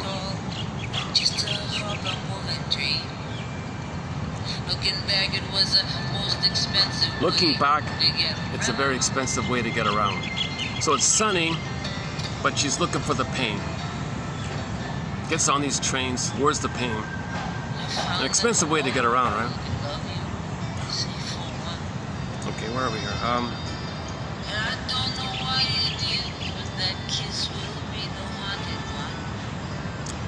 Okay, very common. You may initially, in the beginning, be drawn to someone else who possesses something about you that you don't want to admit. So you might initially be attracted like that because it feels like you're going to be whole or something. You're going to vicariously get in touch with that thing about yourself that you've been denying, and someone displays it. So there's an initial glimmer of gold like that. So there's a huge attraction. But if you don't do the shadow work of owning it in yourself, then you're going to be reminded over time that you hated it within you. Now it's outside, and you're going to hate the other person. So you're attracted to you're attracted to somebody who possesses something about you initially, because that's like the gold idea. You're going to be whole and complete. But you don't own that thing for yourself. So you're rejecting it in yourself. Now the other person has it. And you're rejecting yourself, eventually you're going to reject the other person. So the love clicks to the hate kind of, because you hate it within yourself. But in the beginning you might have that kind of hope that if you're with them, you can own that thing that you see in them in yourself. It'll come into you like that. Fantasy stuff. You can't own your shadow by connecting to somebody who possesses it. It's inspiring to see it. That's the drawn, that's the magnetic appeal like that. But ultimately, you got to own it yourself. It's called shadow work. So identify the positive thing you see in the other person and search for that in yourself. Find it in yourself like that. So that's the journey, that's the work, that's the going the labyrinth, Perseus, Theseus, Odysseus. You got to face the someday complex, the money complex, the guilt complex. You got to resolve either or thinking. You get at the both end thinking. You got to identify how symbolic needs are there because real needs are not met. You got to study defense mechanisms and so on. And you got to have faith and get these quotes.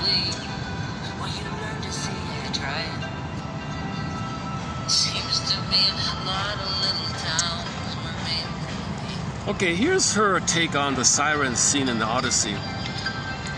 Odysseus tied himself to the mast. The mast of the ship is like the self, your center. The experience of being tied to the mast is the sense of being rooted or grounded within the center of yourself, so that disturbing thoughts, powerful feelings, painful sensations cannot throw you off course. Like that Maori guy, he's centered, right, like that. Yeah, too bad I couldn't interview him. Yeah, I should have, yeah. Oh, he's preparing for the thing. In a word, I heard life's a cactus tree. Yeah, this poor lady's talking about life being a cactus tree. So, again, Odysseus tied himself to the mast. The mast of the ship is like your authentic self, your real self.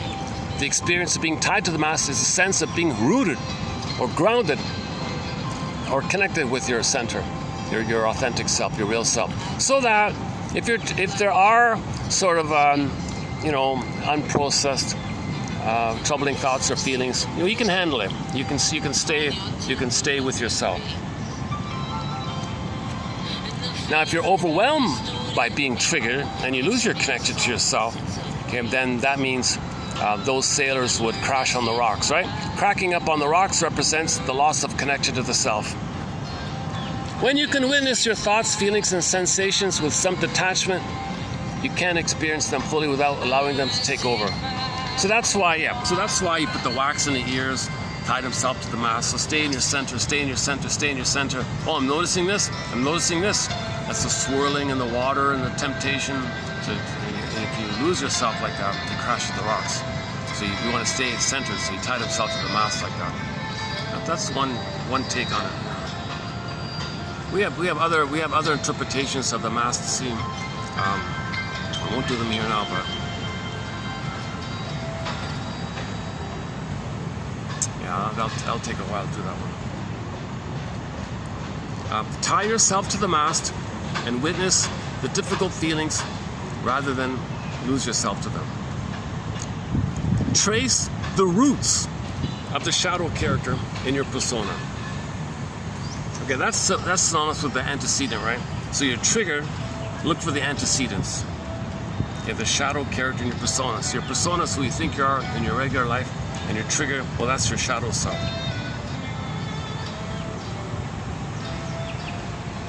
So your false, so the cactus self. So in the song here, that the cactus self. I got a cactus self.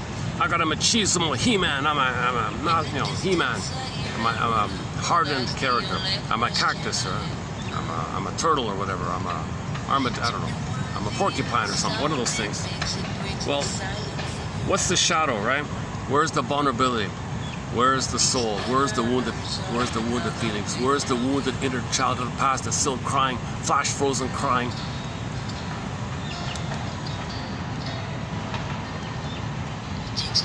And your physiology is coming from there. The fear and the stress from the child thinking he's gonna perish.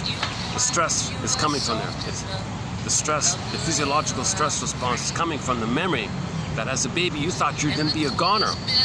That means the mother failed the baby. You can make the inference, it's safe to make the inference that the mother failed the baby, betrayed the baby, used the baby, shamed the baby, traumatized the baby, and whatever old cunning tale on her end. Not on purpose, usually not on purpose. She's immature, she's misguided, She has emotional dyslexia, emotional warping. Maybe she has the narcissistic pattern, the bully pattern, the aggro pattern. Maybe she's got some kind of set-in hostile pattern because she cried and cried and cried. Her fear, her shame, click to anger. Flash frozen in anger. So she has a baby, and she wants to order everything. Baby interrupts things, trigger her anger. The stress response is not anger at the first. Anger is the final conclusion. First there's fear and shame and all, then the anger is at the end. Some people argue that. Some people, I think, are missing it when they say it the other way. No way. Anger's not like anger's not like the first thing, right? Anger's a desperate expression of the pain and the tension that your fear is being ignored, your shame is being ignored, mother's misattuned, malattuned. Mother, now out of survival, I think I'm going to be a goner. SOS, and there's anger is the SOS in that area. It's not, you don't, if mother's doing it wrong, you don't cry SOS right off the bat. It's the final thing. SOS is the final thing. Anger is in the SOS of the need for love. So that's in the childhood flash frozen, suspended there, right? And something in the present triggers that. That's the antecedent. So that's the shadow self.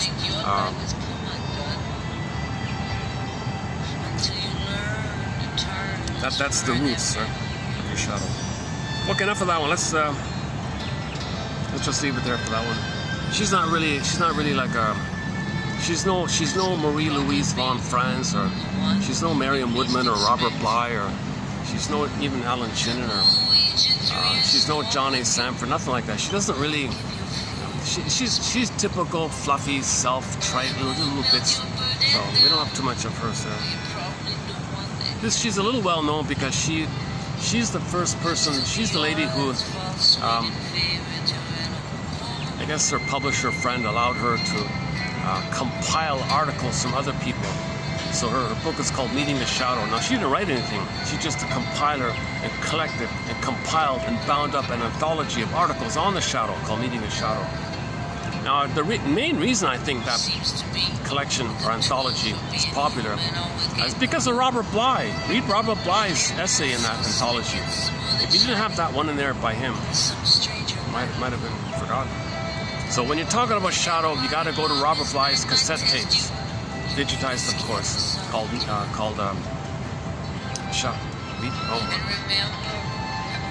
the little book on the human shadow, and there's an audio tape set on it.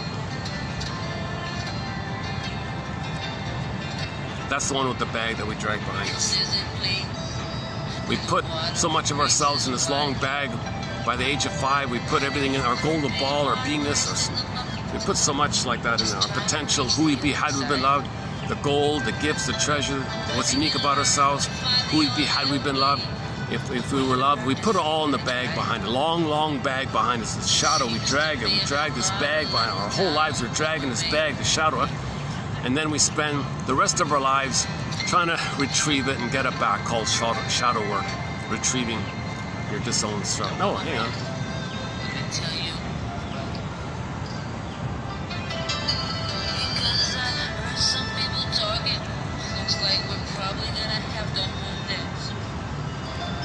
Okay, just one little summary statement here. Just as Faust couldn't complete himself without the encounter with his shadow, so we become who we are through, likewise, romancing the shadow. I.e., shadow work is soul work, in conclusion. So soul work or spiritual work is this what we're talking about. Oh, here's the line again, eh? In a word, I heard that life is a cactus tree. Oh, I missed that. Okay. Isn't this why you left your home, though you love me? In a word, I heard that life's a cactus tree, and should you find a way to break its skin, like find love, if you leave me and you find someone else and you found love, well, have a drink for me. But on second thought, if you're finding a hardened person like me, well, you're in the wrong place. And that's why he left me, because I'm just like that. Even though you love me.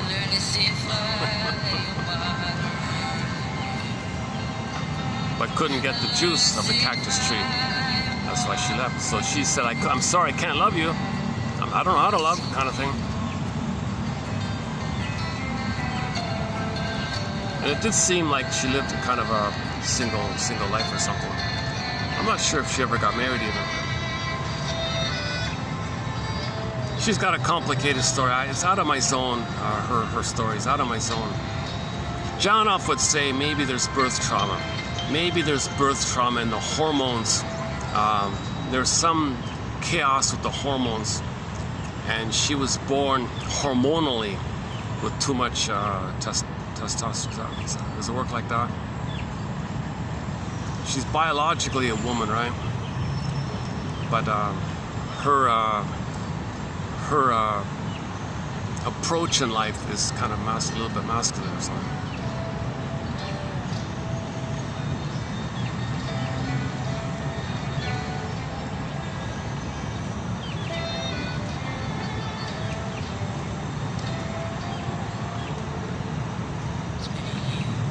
I'm trying to think about an example of that.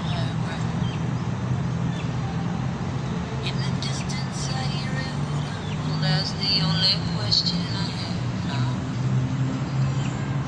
To be worthy of the sound it makes, it breaks the silence of your own. So ideally, she'd want to, if she thinks she's a man, right, she'd want to find a woman with a need to mother a little boy inside of her. But she's a woman. She's biologically a woman, right? She's so complicated like that, right? Cactus tree. Meaning how difficult it is to sort this out, kind of thing. We don't have a thread on that kind of area, so it's really out of my zone. Maybe in the future we've got 62 topics and threads on the go already, so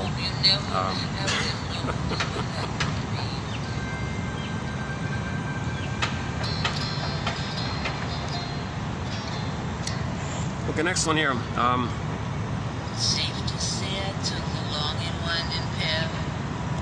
Okay, let's do this, the Peter Pan syndrome here.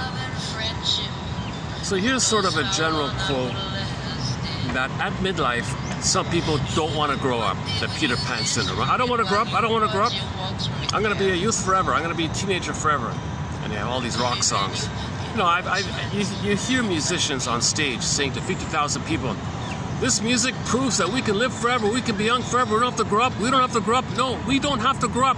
Rock and roll, we don't have to grow up. Rock and roll means we don't have to grow up. We can be a teenager forever. I'm going to be a teenager forever. I'm 80 on here, but I'm a teenager forever. Look at me. And you can see these senior citizens thinking still like a little teenager like that. I don't want to grow up. No way. I rebel. No, I'm going to grow up. I don't want to be an adult. Peter Pan, Peter Pan, Peter Pan. No. So that's a defense against the developmental task that at midlife you got to face the mother complex. You got to face the Medusa. You got to face the Minotaur, and then unblend with the mother, mourn that your mother lost, and then get back your beingness. So if you don't want to do shadow work, one way to avoid the hard work of shadow work is just to be a Peter Pan. So this one here by Colarusso, he refers to the Peter Pan syndrome by referring to the artist Gauguin. I don't know anything about this guy, but I'm just reading directly from the quote here. So this Colarusso guy, he writes books about adult development and all that. So here's from one of his books on adult development. The Gauguin myth. He calls the Peter Pan syndrome the Gauguin myth. So Gauguin's some billionaire. He's some billionaire kid or something. The kid of a billionaire, so he's a billionaire inheritor or something. So you got this teenager who's an automatic billionaire, right? And he's getting older and something. He doesn't want to develop, doesn't want to grow up. So what did he do? What did Mr. Gauguin do? He gave it all up, went to Tahiti, to lie on the beach with some indigenous women who don't wear bras. He wanted this maternal kind of thing. and he draws some paintings about it. He was lonely and miserable, and he died there, the guy. So he didn't want to grow up. So it's a variation of Peter Pan, Don Juan, kind of thing. Don Juan, Don Quixote, they're all mama's boys, none of them want to grow up. So this is one version of it. The Peer Gynt, same idea with the Peer Gynt. So he refers to the Gauguin one. The Gauguin guy, okay, he calls it the Gauguin story, the Gauguin myth. This story, or this myth, or this story of Mr. Gauguin has compelling appeal for those individuals who are more orientated toward manic acting out than self-reflection, self-introspection, self-knowledge, self-healing.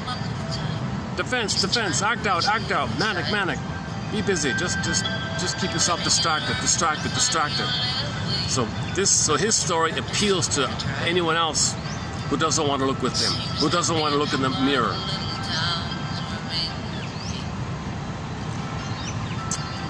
It'll appeal to anyone who would rather change the environment, they're like what's around them, like move to another place rather than change themselves.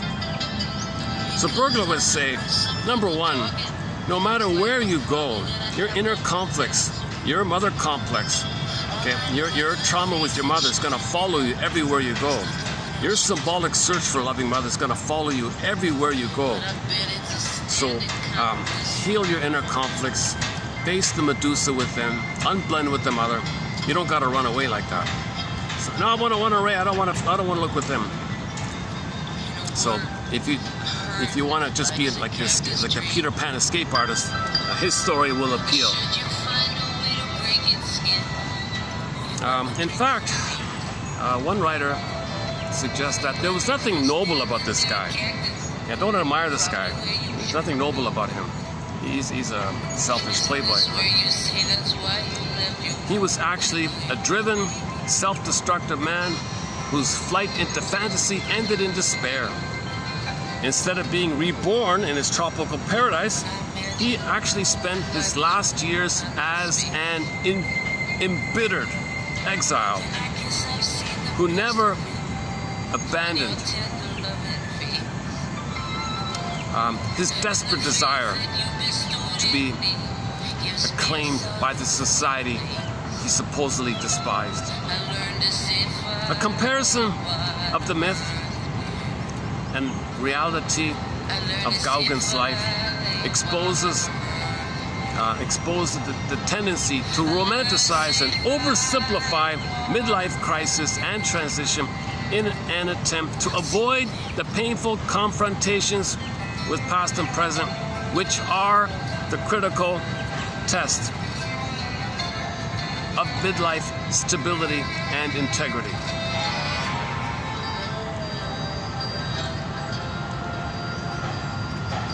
So I don't know anything about Gauguin. I'm assuming when people hear Gauguin, they have a positive association. No way, don't think about that. You got a billionaire guy who doesn't want to grow up. He's supposed to grow up. I don't want to grow up. I saw some magazines of pretty girls. Let me go there. Lies on the beach and draws paintings of women's breasts and all that. You see these close-ups of the woman's nipple and the breast. He's so obsessed with the mother like that. Huge mother complex. Still looking for the good breast. Still looking for the good one. Never got loved. Never got nursed. Never got held. Never got soothed.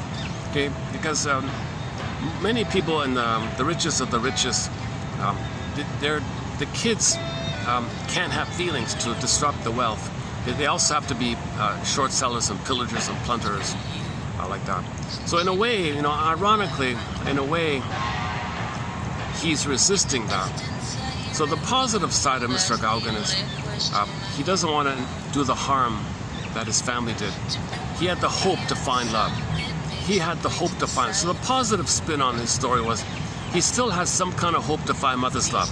So he goes to the Tahiti, sees a young, pretty 29 woman, can I draw your breasts? I want to be close to, he's still looking, he still has that kind of hope. So his trauma was severe, but if it was even more severe, he would just have envy and rage and pillage and plunder. So at least he still has some kind of hope. So Gauguin still had some kind of hope, I guess. But he didn't analyze it. He didn't go to the shrink.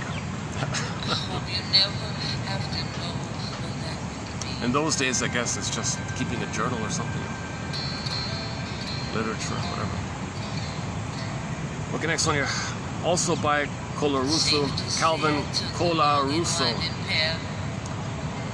A true midlife crisis is a revolutionary event which, like a class 5 hurricane, destroys everything in its path, leaving behind a trail of broken marriages, shattered careers, distraught children, and bewildered friends. A person in the midst of a true crisis acts impulsively and suddenly, throwing away relationships and careers which often took many years to build in a frantic attempt to escape what has become unbearable. Reason is abandoned. Advice from relatives and friends, spouse, therapists, including a therapist, to stop and think before making major decisions and burning bridges falls on deaf ears. So intense is the urge to escape from the intolerable present. The basic developmental conflict underlying both the midlife transition and crisis is the same. Question of degree. You can have this transitional phase where you don't get divorced, you just see a therapist and work on things. But if too much comes up, too much pain comes up, you panic and have an impulsive thing and wreck everything. That's the crisis one. A lot of people don't have a crisis. A lot of people just, they just bury it. It seems most people in the 20% don't even bother with it. They mock it. What's wrong with you? Come on. We're here for a good time. We're here for a short time and a good time. Party, man. Just party, man. Be a teenager. Be 18 forever, man. Just be 18 forever. Party forever. Life's short. So we'll just have these kind of teenager slogans like that. So most people, the 20%, seem to have a lot of teenager slogans. That's the dark side of pop music. They promote that. Don't grow up. Don't grow up. That's why I'm now playing Glenn Fry's song called Soul Searching. Soul Searching. Because he said he was like that himself. He was a playboy himself. And then it came to his attention, and it seems like he tried to do some self-reflection, as reflected in that song. So he didn't really succeed, it seemed, but at least he kind of started a little bit. Seems to me.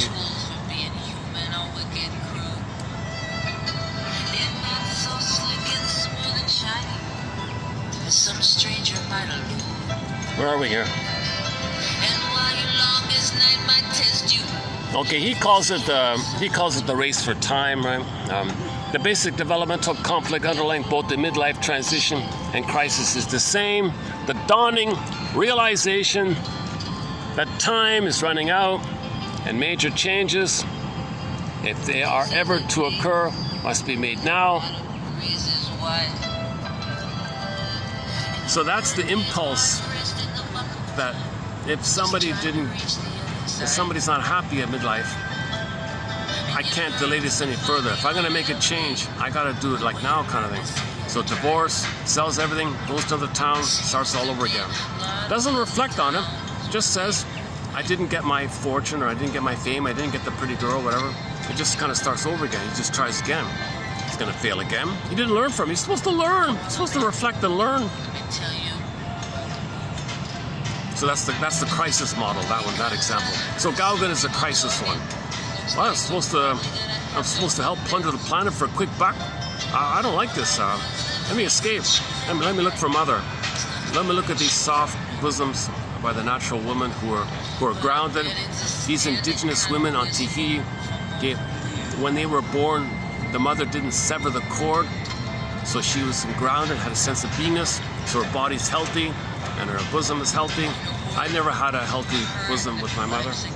I had a plastic bottle and rubber nipple, and some angry nurse did it in an angry way, didn't want the job. She hated the job. She hated her. And she was like a servant kind of person. She took her anger out on me with the rubber nipple. I was screaming. I was angry. She hit me, or put honey on the rubber nipple and shamed me and rejected me. Oh my God, oh my God.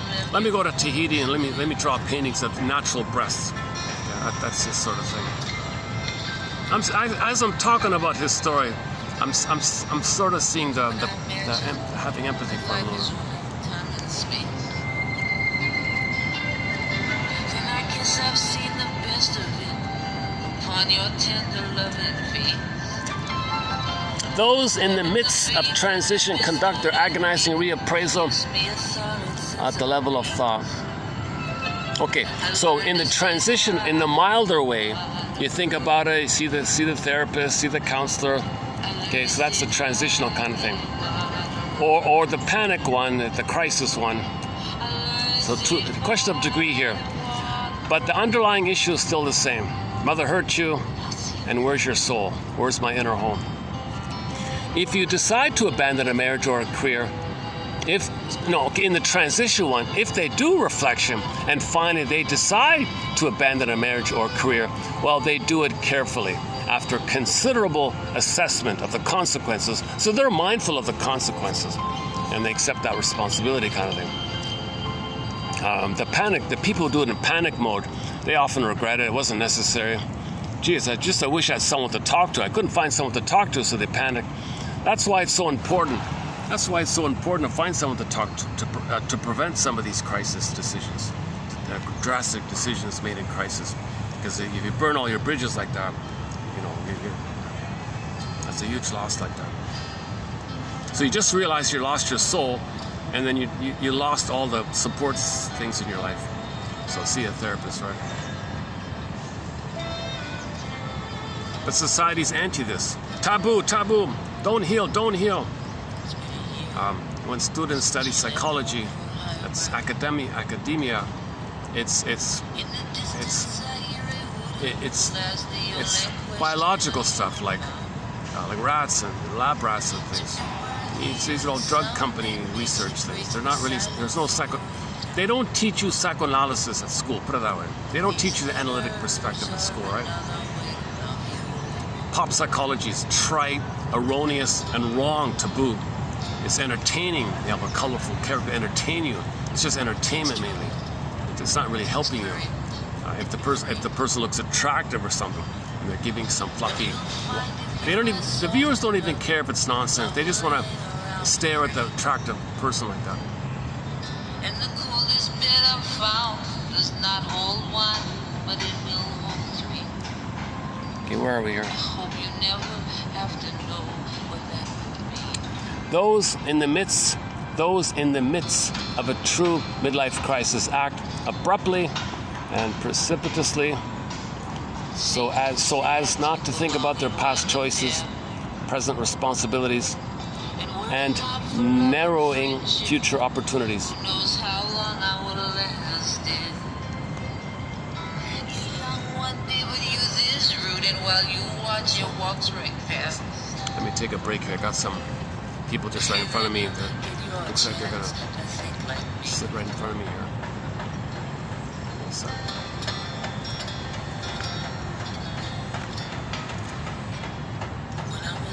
Some people are a little distracting in their display.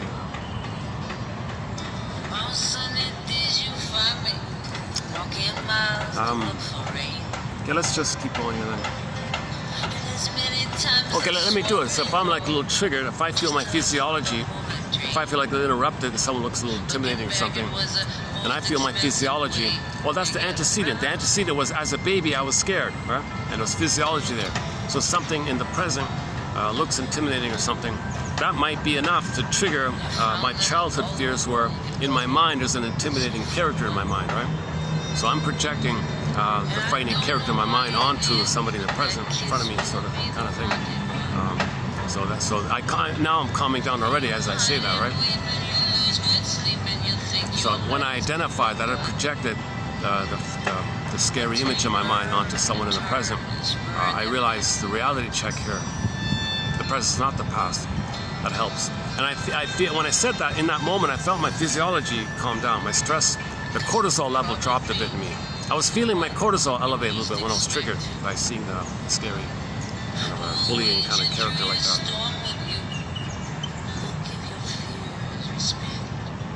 So when you're triggered, you got to look for the antecedent. The antecedent. Antecedent is in your mind. There's a scary image that you created by the interaction with your mother. That image is there. It's a fantasy image, and somebody in the present who has some intimidating demeanor or something might trigger that. Now, in effect, when the past is triggered, you're going to feel the physiology of it, and the physiology of it, you're going to feel in your body in the now. But that image is in the past, but you're feeling it now. So if you identify that, it goes, the physiology sucks back to the past kind of thing, where it belongs at least. At least it goes back. You don't resolve it, but at least you can calm down. You can de-trigger yourself. So you're triggered, you can untrigger yourself. Is that right? You're triggered, and you wanna realize that you don't need to be triggered. Okay, maybe like that. Okay, so they're still around me. I'm feeling I can more tolerate it kind of thing. Where are we here? Okay, here's a quote from that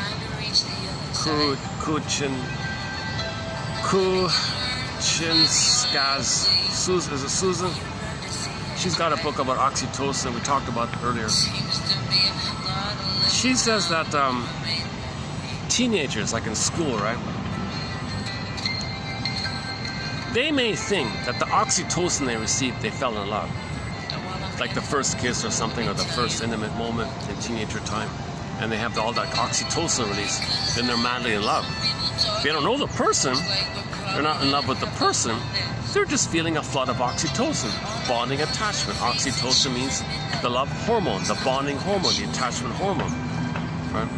Teenagers should learn that attachment or bonding is a likely effect of physical intimacy, not necessarily a response to the other person. So teenagers are confused, right?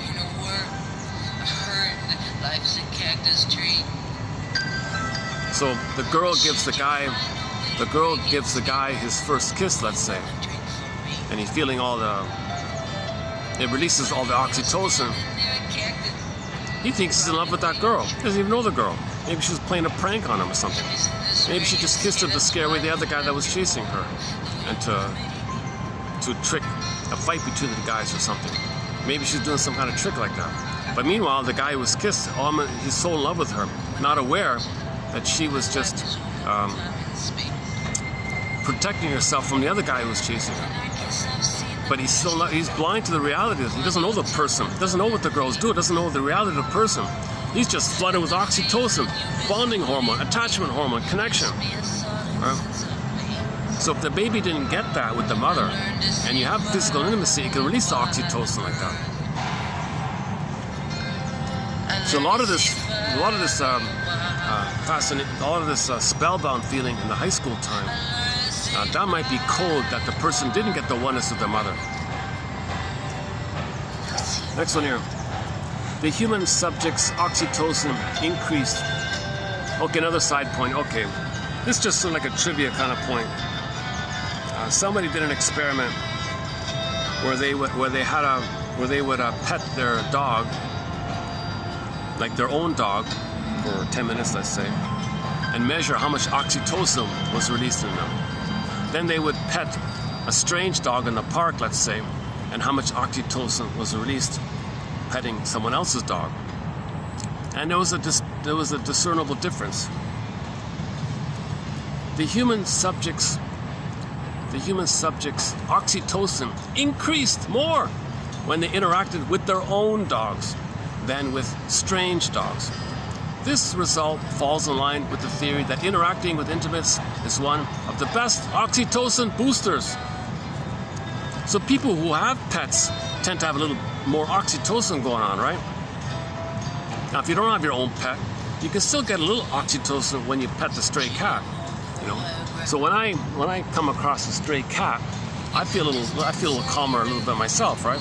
It's not even my cat, but I enjoy the safe, warm connection like that. That's why there's such a fascination with pets, because you get a little oxytocin like that. But her point was, you'll get more oxytocin because you're familiar and you're close with your long-time relationship with your dog or cat, versus just meeting a stray cat kind of thing. Because a stray cat is going to take off quickly or something. But your home pet might be a little more. But some people are so stressed, and the needs of the pets might trigger them. It doesn't work. Huh?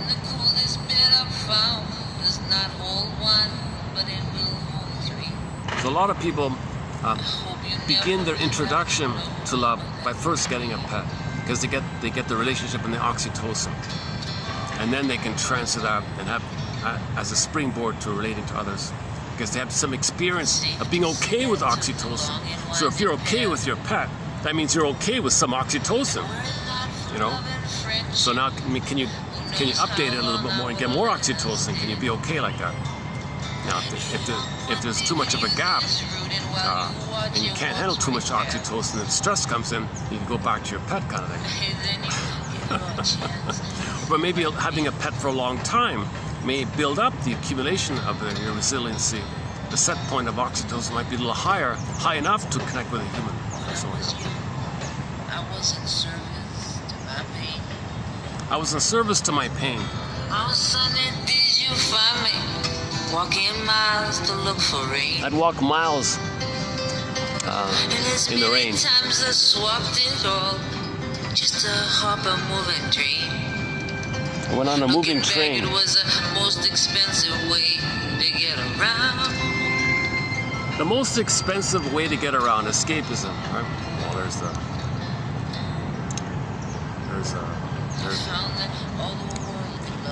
there's the guy, there's the character that's a little has a triggering kind of, now he's staring at me, a little triggering kind of. See, bullies are always like, they have a real symbiotic issue going on. Hold on a second, let me change my seat here. That's the problem with parks. You get characters that get lonely. Maybe the character. Let's play the song "Repressed Hostility Blues" by Katie Lee. It's about the song about a bully who's got the repressed hostility blues because there's no chump around to dump their repressed hostility blues.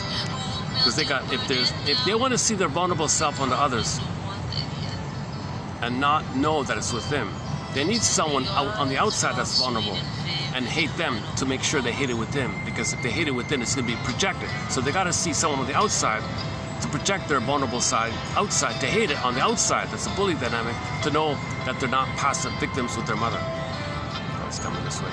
So let me go back to where I was to see if I can go there. Because I got a feeling this person has formed the dopamine. Dopamine's at play here. Dopamine means you're excited to search, thinking if you get something, you'll feel better.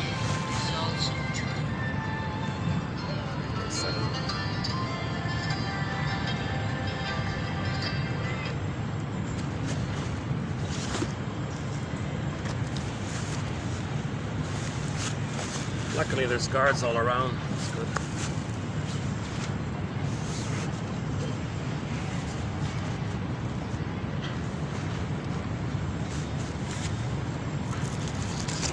Or maybe I'll do it. Let me do it the way I did it last time. Let me do a pause button. I'll see. I'll set up some other place here. Okay. See you later, alligator. In a while. Crocodile. An old kid's joke. See you later, alligator. In a while, crocodile. So let's finish up here. So I'll just leave it there for the preview of, what was it? 3088. There's a couple more in there. So let's do today's one below from Paul C. Hollinger's book, What Babies Say Before They Can Talk. Okay, so his theory is that you can take any baby born anywhere and they will show with their vocal expressions, their facial expressions, and their body expressions the same quote-unquote universal 9 primary affects. Okay.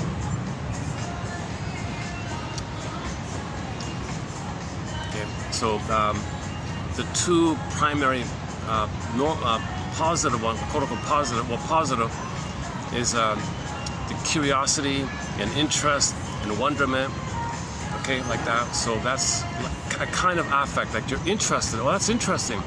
So all babies around the world will show the same facial expression when they're interested in something. They're curious about something. What's that? That kind of wonderment kind of thing.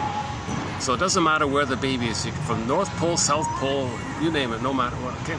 So all babies show this human affect or emotion called interest.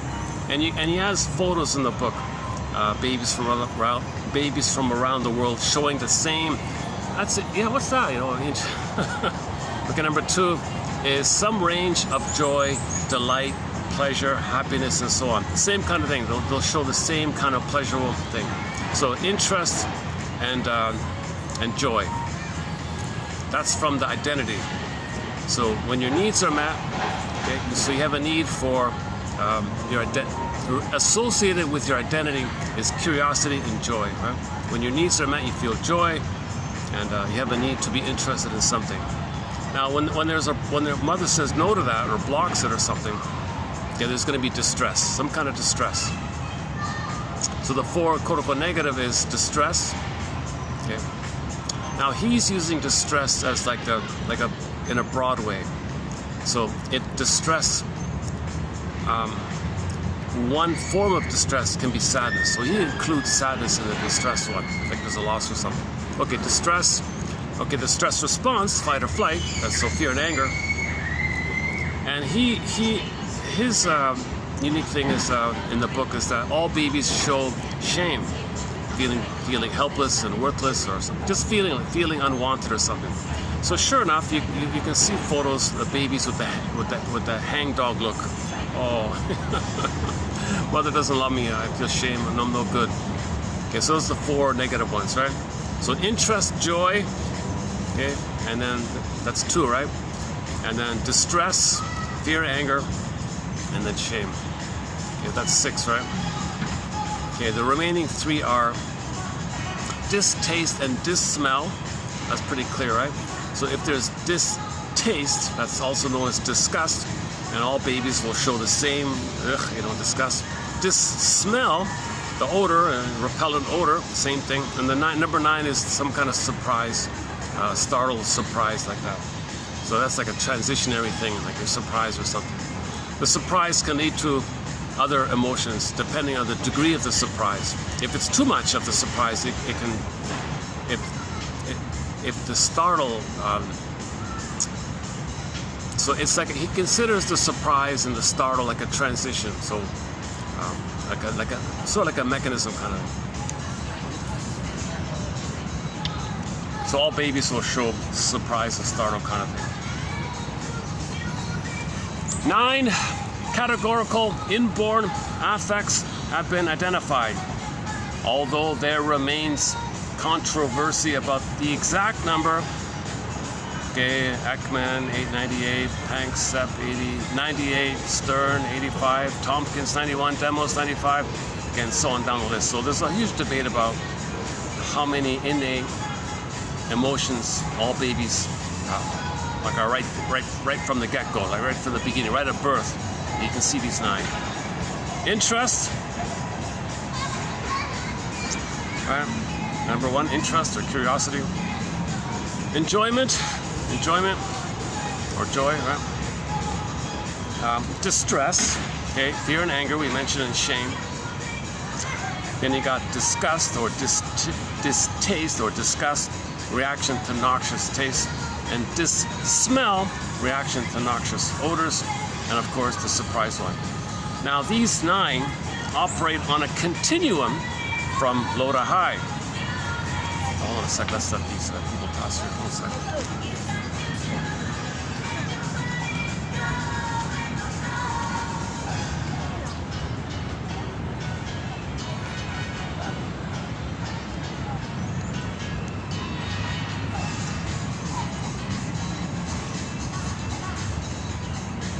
somebody's dog.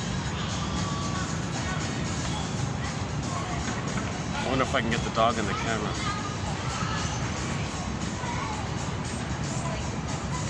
Maybe not.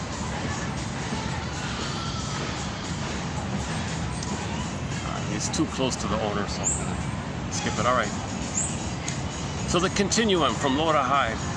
So in the area of interest, there can be like real enthusiasm and excitement on the higher end, right? With the enjoyment one, there could be like, you know, like full-on joy. It's not too clear about that one, right? Okay, distress at a high degree could be anguish. Anger, of course, is rage, fear, terror. We got it. Shame, humiliation.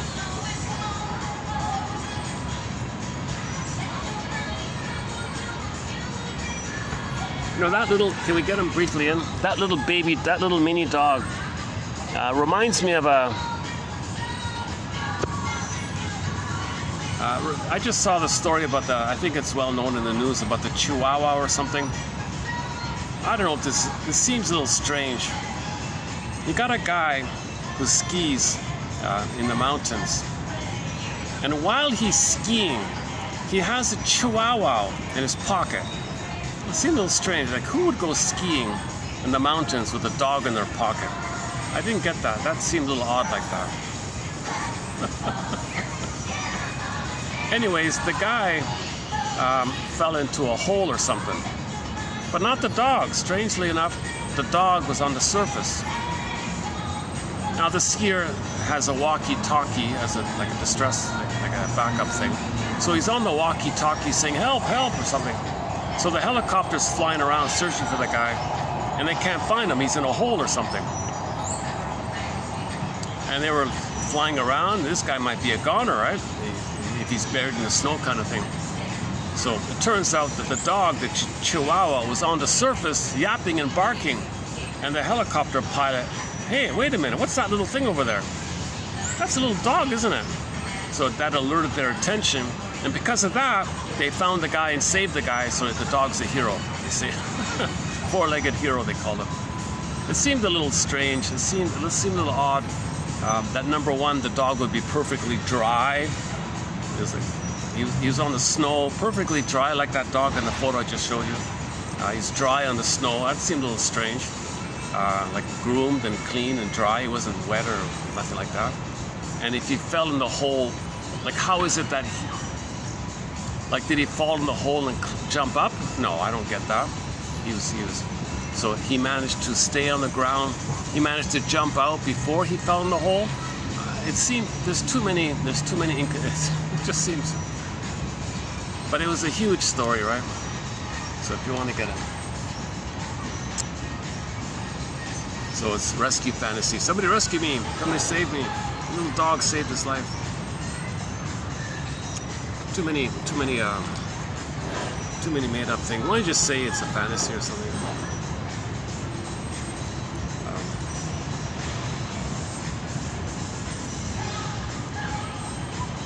Okay, as said before, each affect has its own facial, bodily, and vocal manifestations.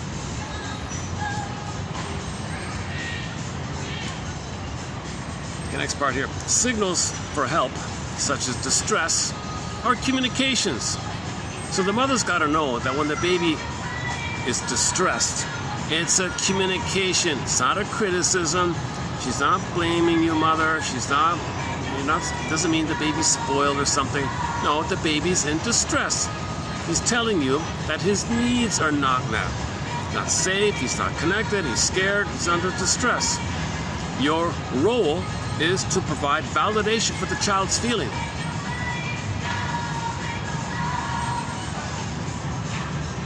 Okay, so back up to yesterday. So that the child found a ribbon on a present, and he was about to pull the ribbon. So the mother's meant to validate. Isn't that interesting that you found the ribbon? Isn't it cool that it gets longer when you pull it? Look at you, you found that. Isn't it interesting? So validate his curiosity, because that's linked to his identity. He has a need to be curious. If you squelch and say no to his curiosity, the child thinks you're telling him he's no good and defective, filled with shame, distress. Shame, distress might be anger. Anger means your needs are not met. Same idea. So another example in that area is the saucer one, the dish one. Isn't that dish pretty? Let's put it on the rug where we can play with it carefully so it won't break. So the kid found the dish, antique dish, and said, isn't that nice? Isn't it pretty? Look at you, you found it. Look at the design on there, the colors. So let's take it over to the rug. So be okay with the child's curiosity and then divert him or distract him so that the dish doesn't break. In the shoelace, in the ribbon one, you look at that with the ribbon. So let's go over the shoelaces and we'll pull on the shoelaces. Isn't that fun? It gets longer like that. Look at you. We as parents often use critical terms to push away the discomfort that we feel when our children are distressed.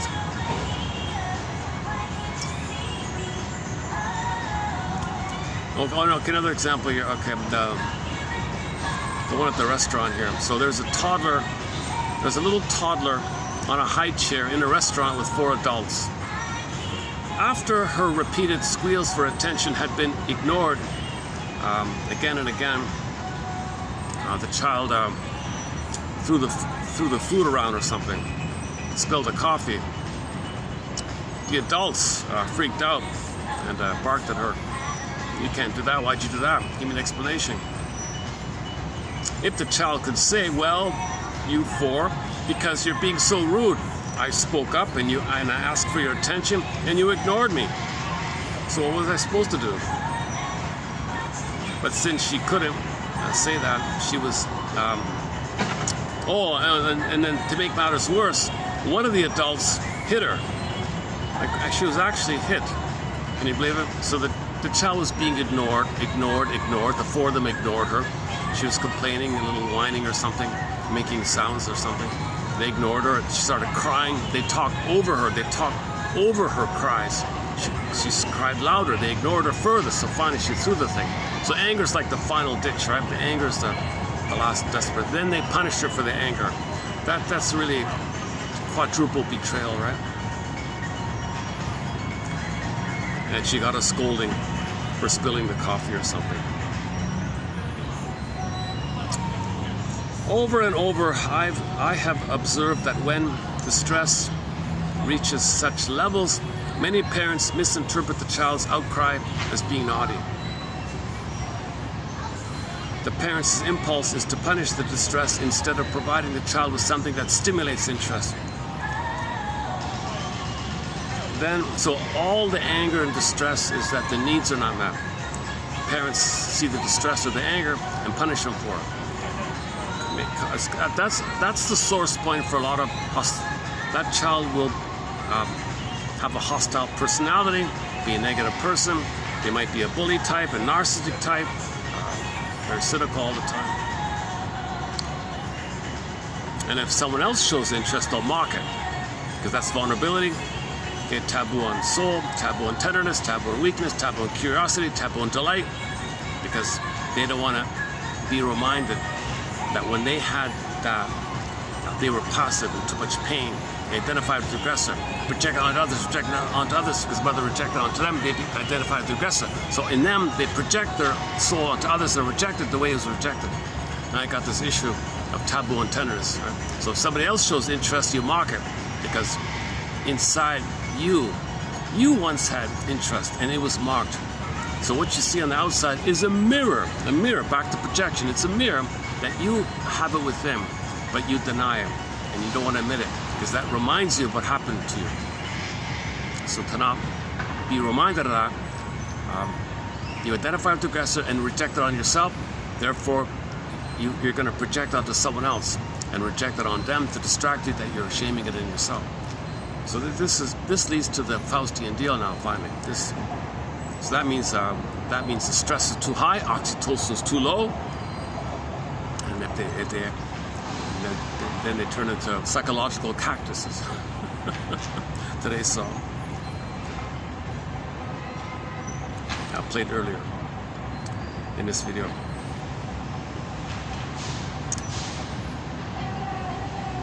Where are we here? The parents' impulse to punish the distress instead of providing the child with something that stimulates interest. Then the conflict and unhappiness escalate, sometimes leading to the parents shouting, verbally abusing, or even hitting the kid.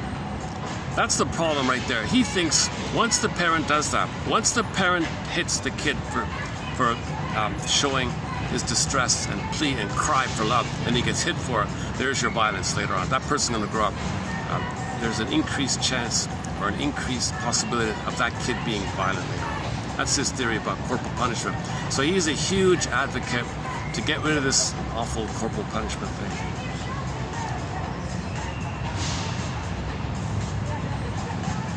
Okay, and it sort of goes on like that.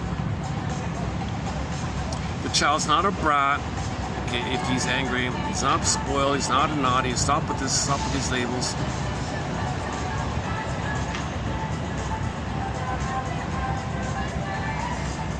Okay, that's pretty much it. Yeah, okay.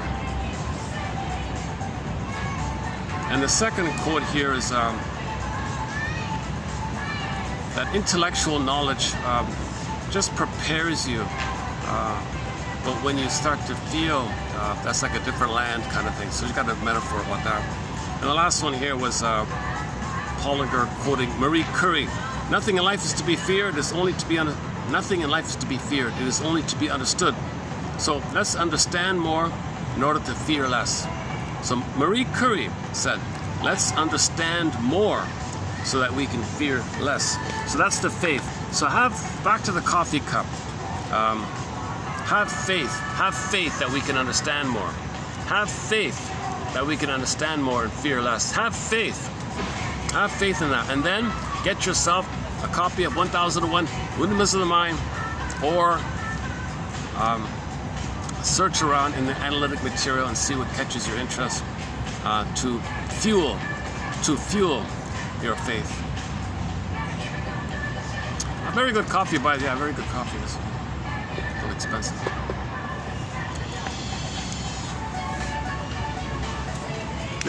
This mall is pretty good. It's got two local coffee shops in this mall here. That one there and another one. And they're the best ones. They're the local ones, right? Local coffee.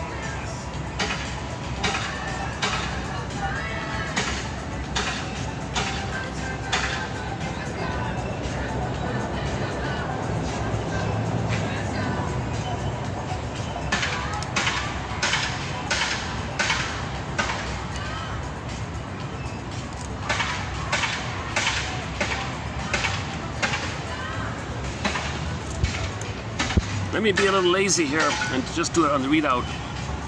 Let's do the readout one.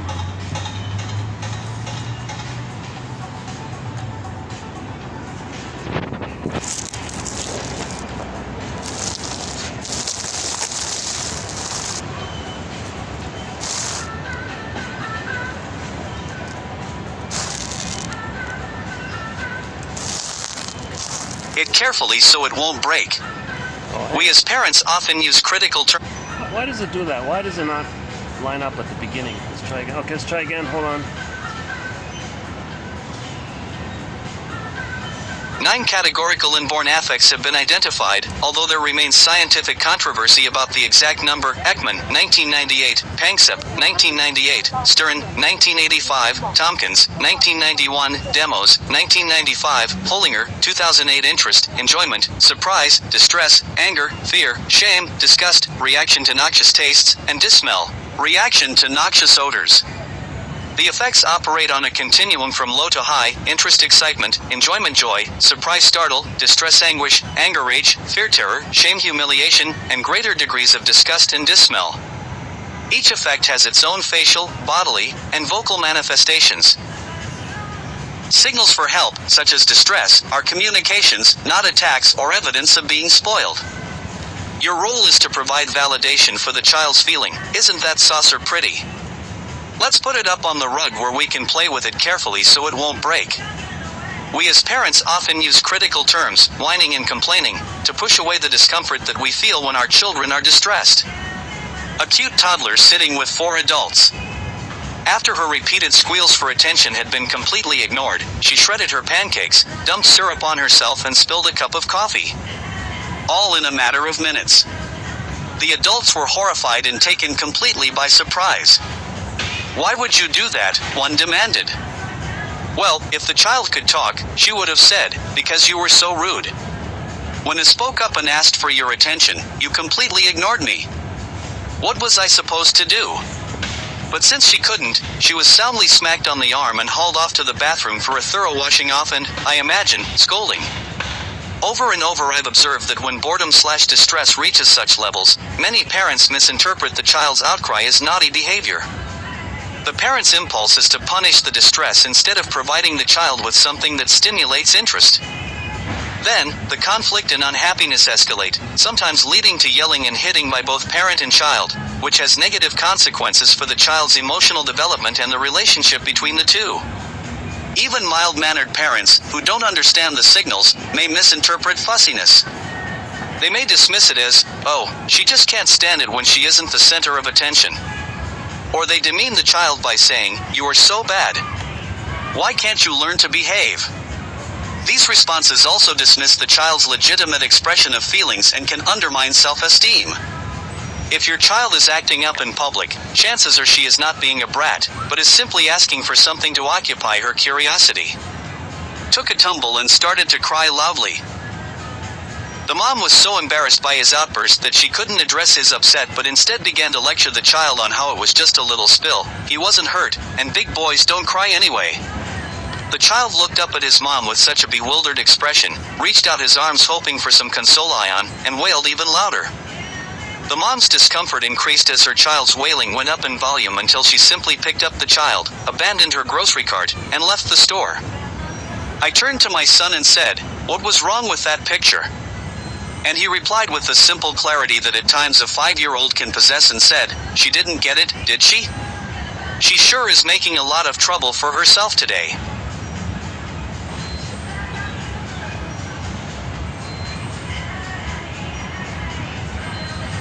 When my mother died suddenly, my grief symptoms were intense, did not abate over time, and quickly qualified me for a post-traumatic stress disorder, PTSD, diagnosis. Even with all my education and experience, I wound up hospitalized. I had spent 20 years studying and listening to others in order to become an expert on grief, the way one might become an expert on a foreign country like France. I knew the topography of the land, the thoughts, emotions, and behaviors that accompany grief and loss, the typical rainfall, the symptoms, and the political systems, the relationships, but my personal experience illuminated the fact that I did not know what it felt like to reside there. We filter our lived experience through our body's 5 senses. Until I lived in grief, I didn't truly know how I would feel, behave, or react. I couldn't know until I had experienced my own profound loss. Ultimately, when my parents died, it felt as though I'd been kidnapped and brought to France, and the land of grief and loss, against my will rather than moving there intentionally. I wasn't truly fluent in the language yet and didn't know my way around. But it was my home now, and I needed to adapt and learn how to survive in this foreign place. M. Jarvis. Nothing in life is to be feared, it is only to be understood. Understand more, to fear less. Marie Curie. So recently, Leon Saul said, no, you're not going to heal yourself just by reading a book or something, but it prepares you for the terrain. So when you go to that land, like she said, you're a little prepared for it. Actually, this other quote in 88 from Steckel. Some people were meant to use this knowledge to liberate us, to help us like that, prepare us, understand. Some people are so traumatized, they use knowledge to preempt healing. Or that's supposed to be healing, right? Well, let me pretend I understand it so I can fool myself and others. Those well-informed, this is 1924 here, Steckel. Those well-informed about the therapy process, psychoanalysis, are the most difficult clients to treat.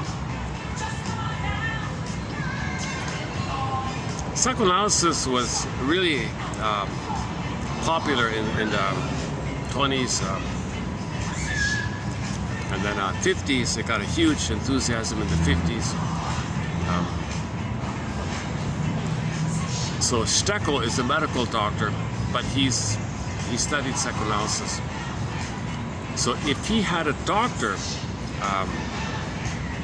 who read psychoanalysis but was not a shrink per se, those are the hardest people to treat, because they use their knowledge of psychoanalysis to organize resistances against their own analysis. Look at that, eh? So some clients use knowledge of the therapy process to organize their resistance against healing. These clients read psychoanalytic writings eagerly and thereby learn ways of concealing their inner self against the shrink's attempts to disclose their unconscious tendencies. It is foolish to allow clients to read everything. I did this while I still believed that the client had a genuine desire to be cured. Now I know that the neurotic is animated by one dread, i.e., the fear that he will get rid of his neurosis.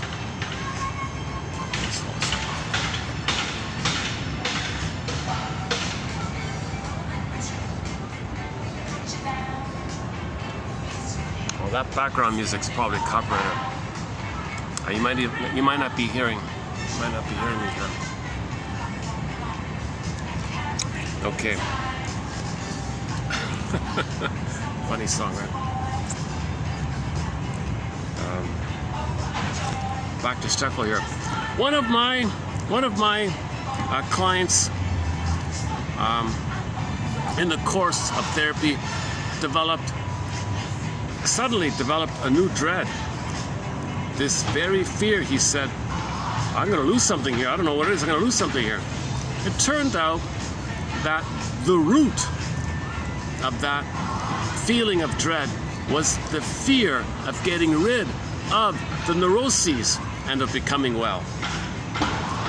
So we develop a personality structure that gives us some covert pleasure, deny the pain. It's some kind of setup to survive with the mother. It's painful, but we sneak in some secondary gain to preserve our narcissism, but it's painful, we deny. So we have some kind of setup. It's painful, but we function, we survive. I'm gonna lose that? What do I have left if I lose that? Fair enough. So the idea is to shine a lantern on it, create some, either you can say you want to unpick the threads of that traumatic script, use those threads to weave a new, healthier script, or start to create an alternative pattern like that. So in the beginning, people have a resistance to healing because they're going to lose something. Oh, this is just the park announcements here. No smoking, things like that. This won't be copyrighted. Oh, that's okay. Maybe I'll just want. Let's see, what time is it? Oh, 19%. 5:15.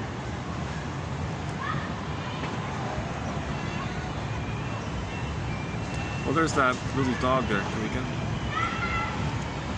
I wonder if she'll let me hold the dog or something.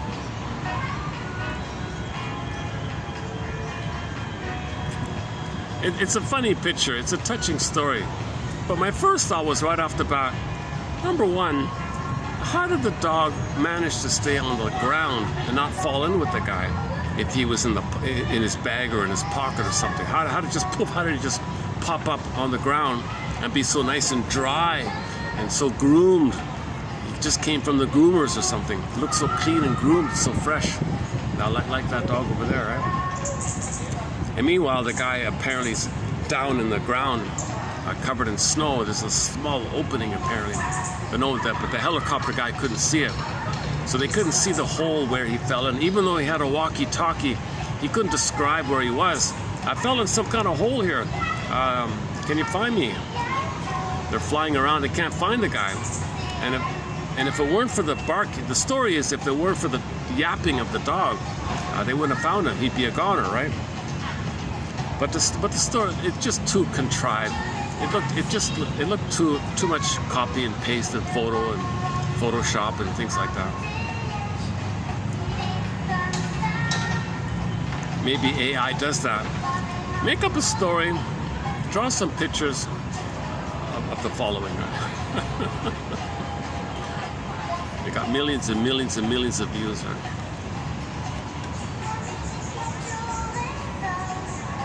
So who would be motivated?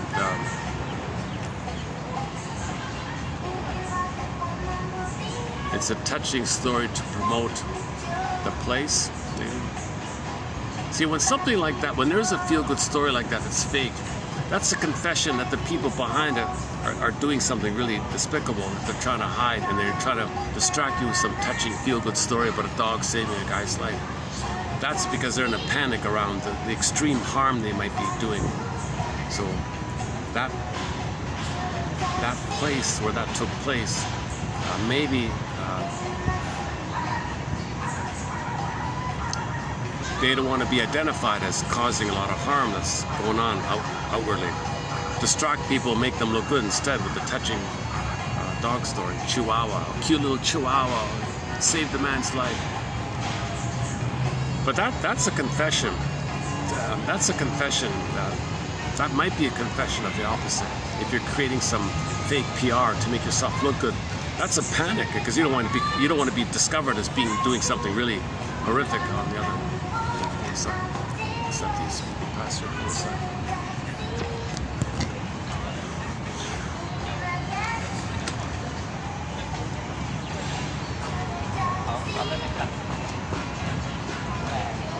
Oh, here's another dog.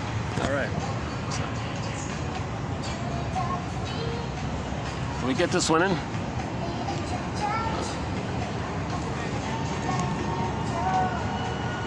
Couldn't get him in the camera. Yeah, that quote about oxytocin, they were saying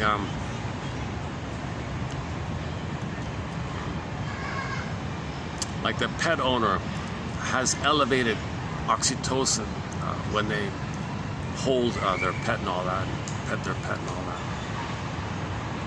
But if that same owner pets another person's dog, their oxytocin only goes up a little bit. But if they pet their own dog, the oxytocin goes up a little higher.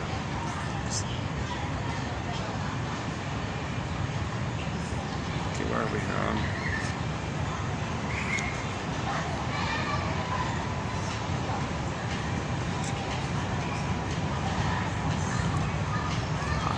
There's got to be a both and here. Like if you read these quotes, yes, you might use it to organize your resistance, right? But at the same time, some quotes are going to get through. Some quotes are going to touch you. So today, for me, let's see. Oh, this is the preview one, 3088. In the 3088 one, that Cactus song by Farron, there's a sort of a painful honesty there about her, right?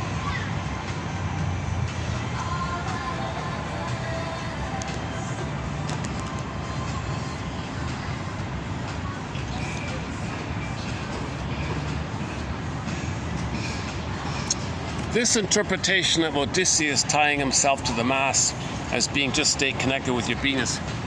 Yeah, when the song was playing, when I took the break, when the readout was playing, I was thinking about that guy I met earlier, just very briefly, the Maori guy. I'm guessing he's a Maori guy. I'm not 100% sure. If that guy presented this material, this would be a blockbuster sensation. There'd be 1 billion views by now. If that guy I met could do this, present this, there'd be 1 billion views. He had an immense amount of presence.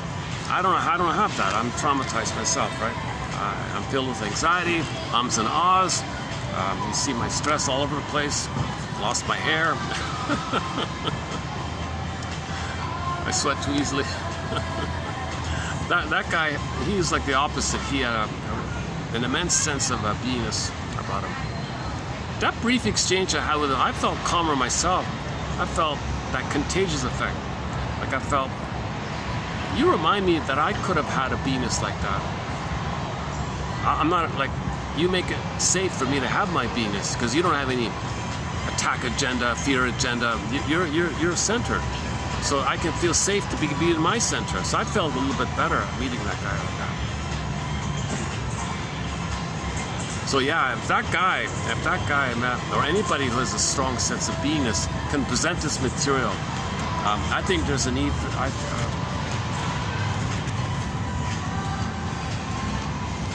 because of the jargon, because it's just a kind of a work in progress, these kind of theories like that, you need a presenter who's gonna let people feel safe. Because when people watch me speak, they might feel anxious. So you got confusing quotes and an anxious presenter. So the best thing I think is just to click the more link and read it, and see which one clicks through. Okay, the Gauguin myth one, being an example of the midlife crisis, the Peter Pan syndrome. Steckel's idea that people who have knowledge about therapy, they use that knowledge to guard themselves against therapy to one degree or another.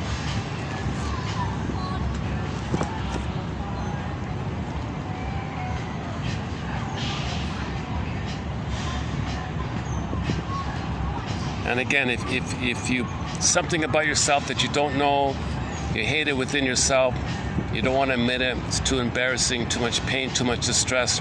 So you see that very same thing in others and mock it in them to prove that you're not possibly having it within.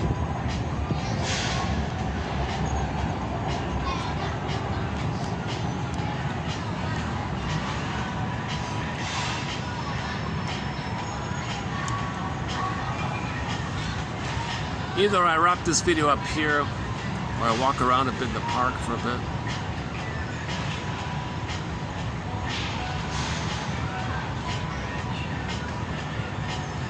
Let's see if we get one of the dogs in the camera. Let's see if I can get one of the dogs in the camera.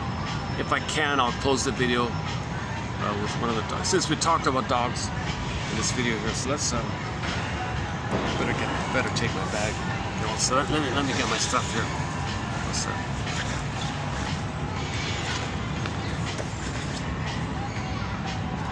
oh, the coffee cup. Yeah, okay.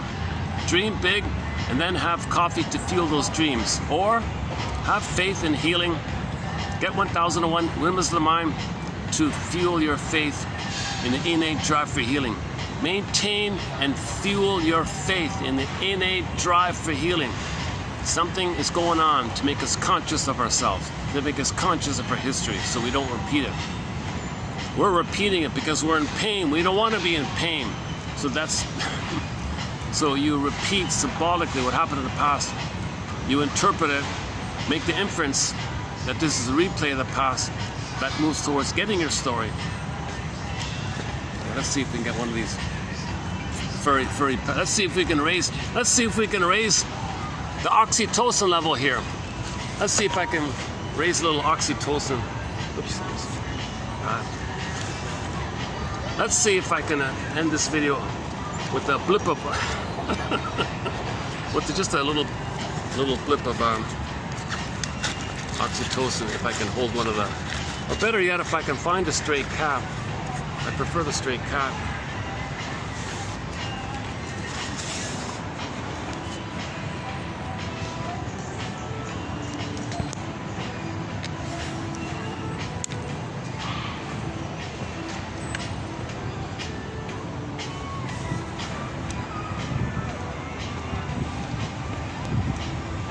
Actually, the temperature is good now, nice and mild. This is the best time to. This is the best weather for the video. This.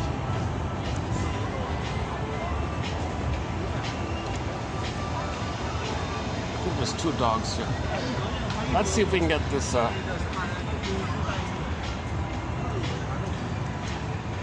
Hi, can I get a picture of the dog? Would it be okay just for 1 minute? Maybe 1 minute? Yeah. Whoa, whoa, whoa. Okay. Here.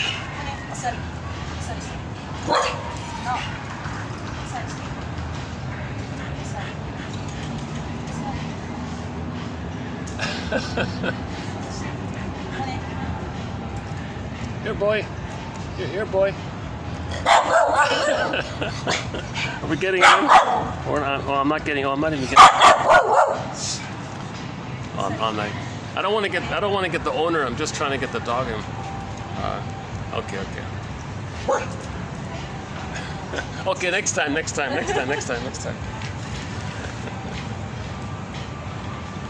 He's a feisty one. That one. He's sort of like a husky kind of looking kind of dog. Can we get him?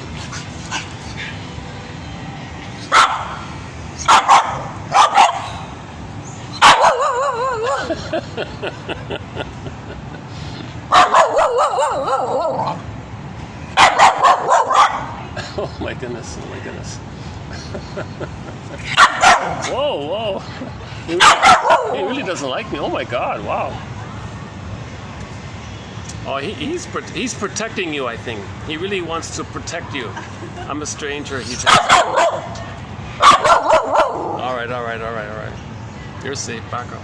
Yeah, he's really in a sort of an attack mode, eh? This guy. My goodness. He must think. He must be trained to be like a protector dog or something. Maybe he's trained to protect her or something.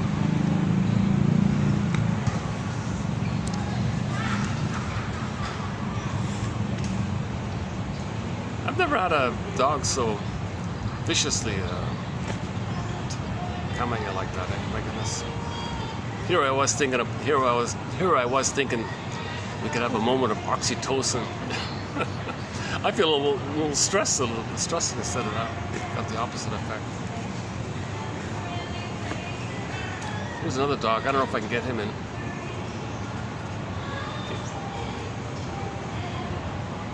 Oh, the song in the background is Charlene's song, I've Never Been to Me.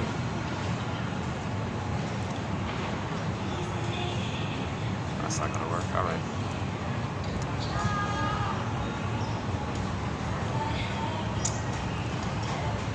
It would take a while to befriend that dog, right? It would take some time to. I'd have to feed him.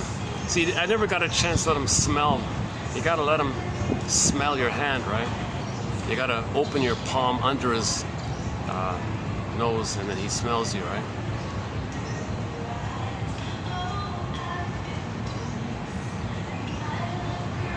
Okay.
Her lifestyle it cost too much to be free. This song here called I've Never Been to Me by the singer Charlene. She's a Donna Juana, she's a playgirl, right? Been all around the world, did all these things, had all of these escapades, but she's never been to me. She's been to paradisical places, but she's never been to me, she says. I've never been to me.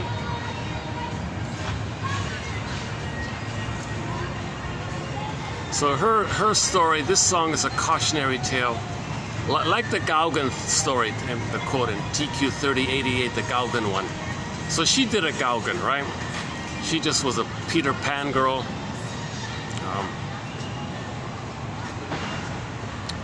And she feels the misery at the end. So at the end of life, she was misery. She felt misery and alone and bitter.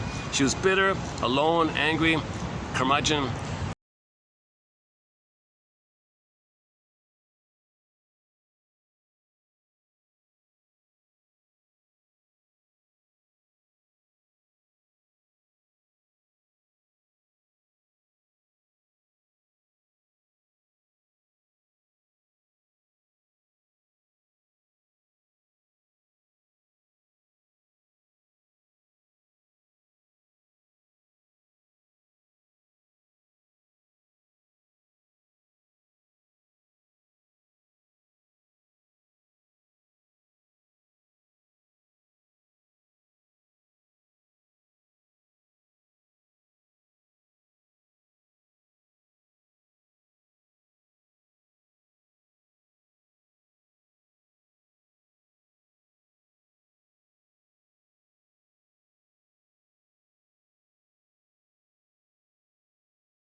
That dog who was so angry, he was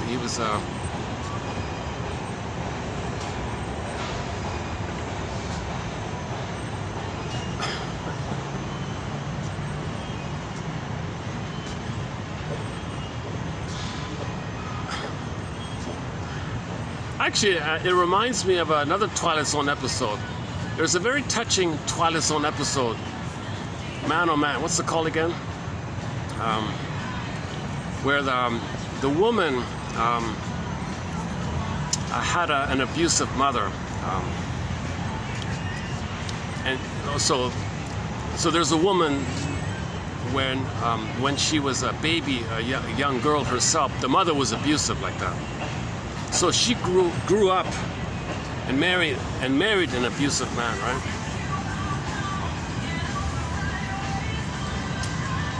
And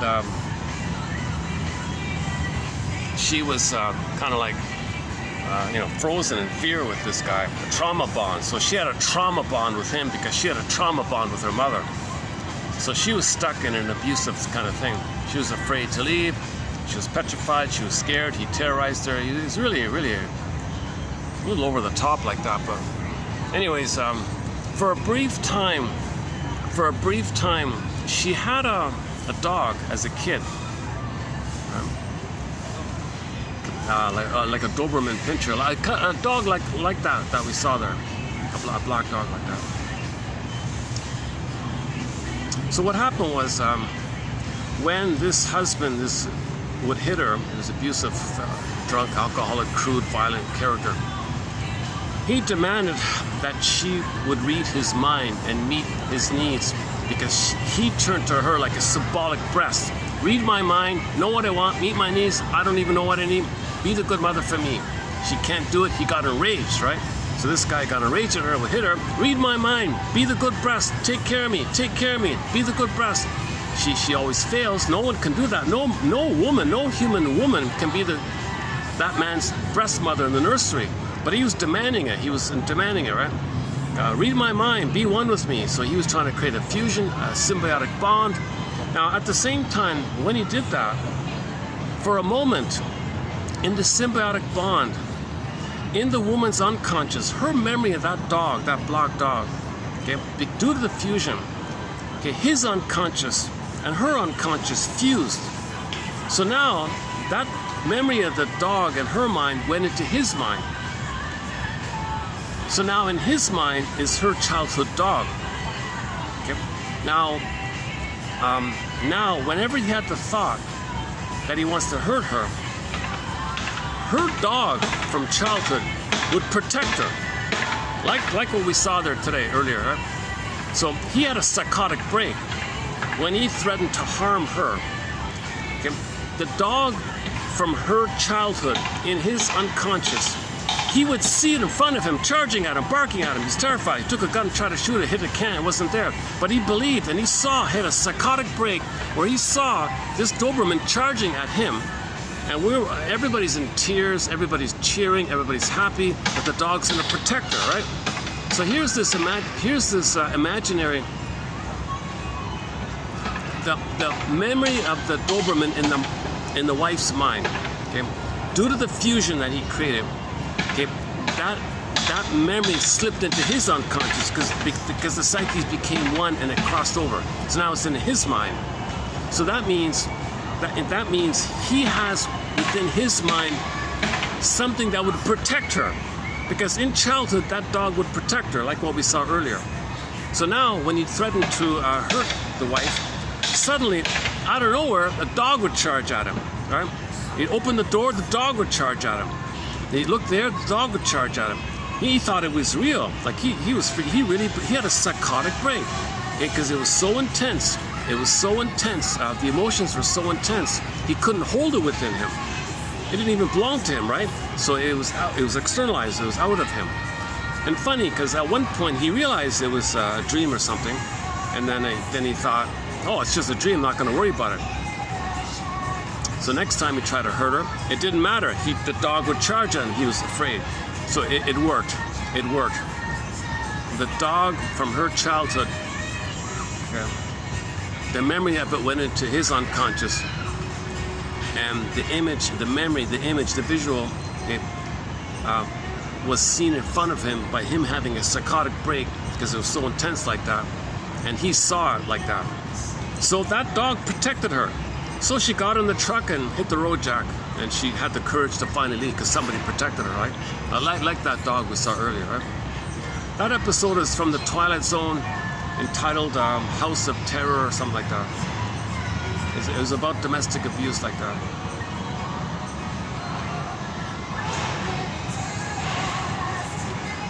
Everyone's cheering, go dog, eat him, fight him, hurt him, protect her. Like he was a really crude, vulgar, violent, vicious, sadistic, cruel sadist like that. He was a sadistic, cruel. He would humiliate her and shame her and hurt her, and everyone around her said, leave, go. Why do you stay in this abusive thing? She was black and blue half the time. Why do you stay? Why do you put up with this?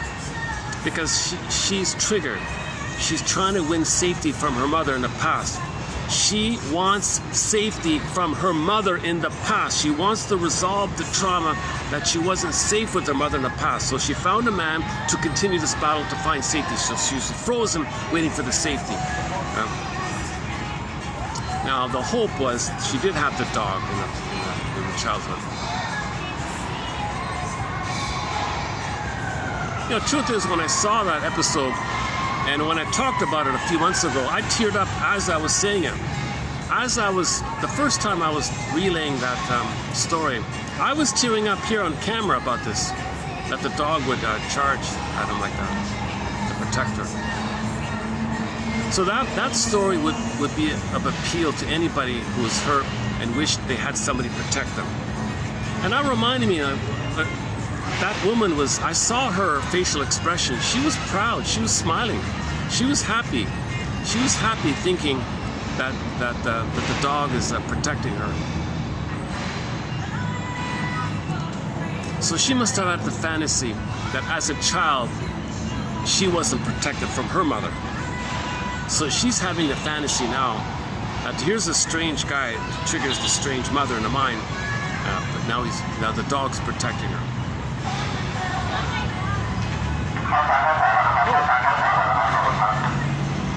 Talk about startle reaction. An ambulance to approach her. Maybe that dog attacked somebody. There's the ambulance.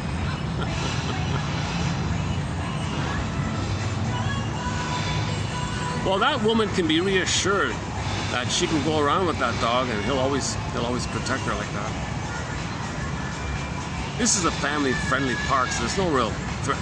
On occasion, there's some sketchy kind of characters, a little bit, not too much. This park is really safe. This is a very nice, safe park. A lot of guards like that. That other park I was in, it's bigger, so there's more little unknowns there.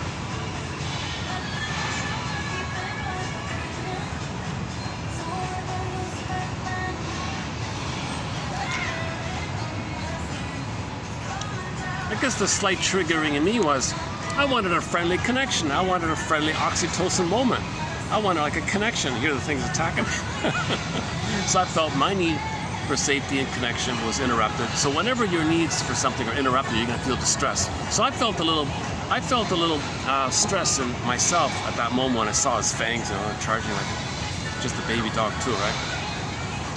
So I felt triggered. That my need was interrupted. So in my childhood, I had a need for connection, safety, and oxytocin and trust, and that was interrupted. So there it was interrupted. That triggered the original interruption. So I'm feeling a little shame from my past.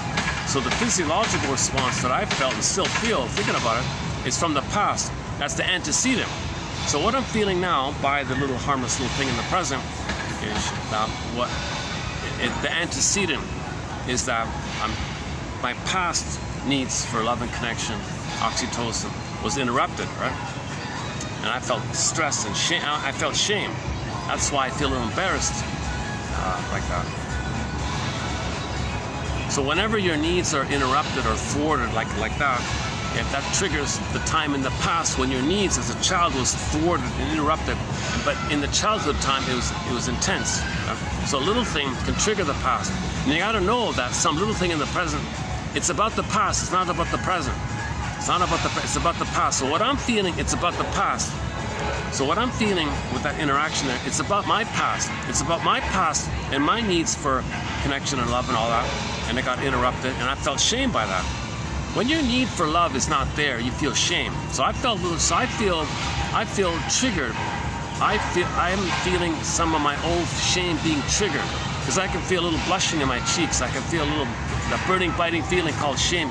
So embarrassment is like a mild degree of shame, right? So I'm feeling a little bit of the shame called embarrassment. So I feel embarrassed now, to tell you the truth. I feel a kind of a slight embarrassment because I'm feeling the physiological response of my old shame being there. Now again, shame means when your needs are not met.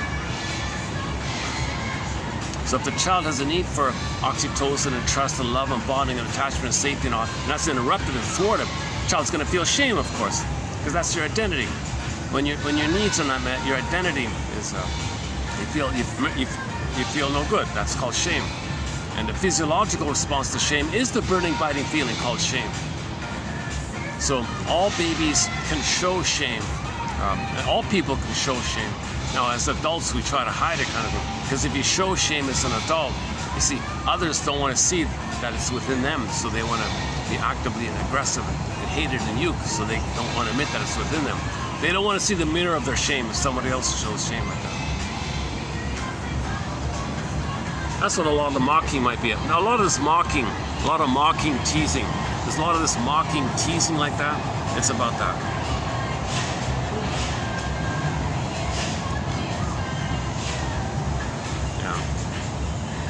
Okay, when I close this video, I'm going to definitely think about that further. I never really thought of it for myself like that.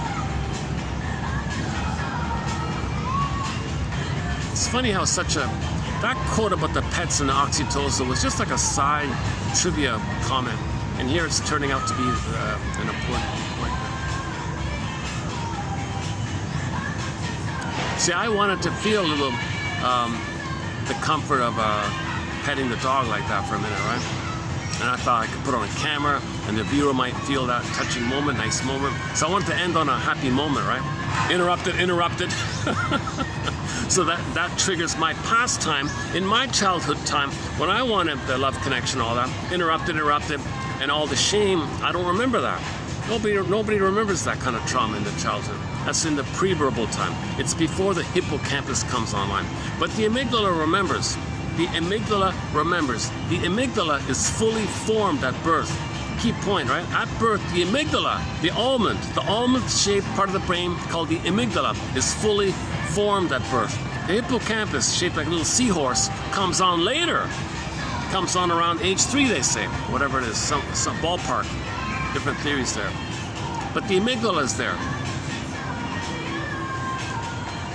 So the amygdala remembers, or the amygdala is going to respond to the memory that's in the body, in the cells, or whatever, all throughout the system.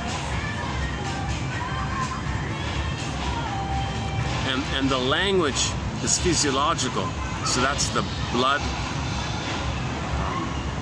So in blushing, there's blood, right? More blood or something. Burning, biting feeling. So why does the face turn red when a person's embarrassed? Like why how does okay, let's look into that. Why does shame or embarrassment translate to the physiology of blushing? Like how does that why? Well, fear, that's anger and fear, so there's more blood, right? Oh yeah, okay, so you're turning red, right? You're like getting angry, right? And you're hiding it, you're hiding it. So shame and anger are linked. So when you feel shame, there's going to be anger, right? So that combination of shame and anger might be involved like that. You know? So obviously, when a child is shamed, he's going to feel angry. So when I'm triggered, like I was, and I'm still feeling to this moment some of that old shame and anger from my childhood. The language of that memory is physiological. So that's the antecedent. So I was triggered. That little thing triggered me, actually, to my surprise. I was actually, is this really happening? The dog's gonna calm down any moment. Oh, he was really full-on attack. He was in a full-on attack mode. He really thought his owner was in danger or something.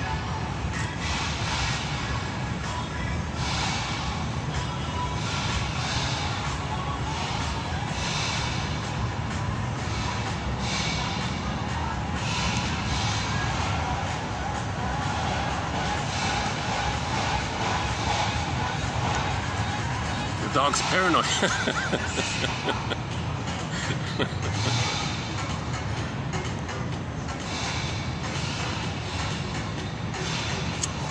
Let's see, is there anything else about that? Okay, so you can always imagine your energetic heart Apparently there's a heart wisdom, a heart intelligence. A few inches above the center of your chest, there's an imaginary, energetic kind of quality there. And the exercise, it's called heart math, they call it, which is just a 10,000-year-old meditation where you breathe through that space. So if I can breathe through the energetic heart area, and just imagine that I'm breathing. Let's see. Let me give it a try here. So you want to inhale through here and exhale through here. So you inhale through here and exhale through there. You got to find it first. It's here, right? I feel like I'm going too low. Right?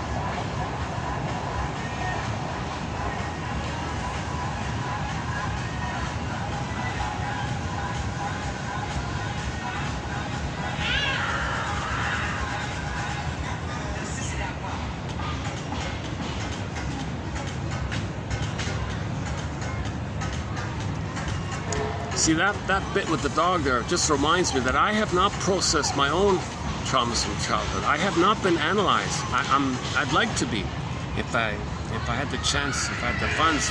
Play Joni Mitchell's song. Press the play button to Joni Mitchell's song, This Flight Tonight. Or better yet, play Dan McCafferty's cover of it, This Flight Tonight. I'd be on this flight tonight and find somebody like Steckel. 1924. Burglar, 1950. Masterson, I guess was 80s. Karen Horney was 50s, 60s. I'm not sure if there's anybody alive today that I know of who was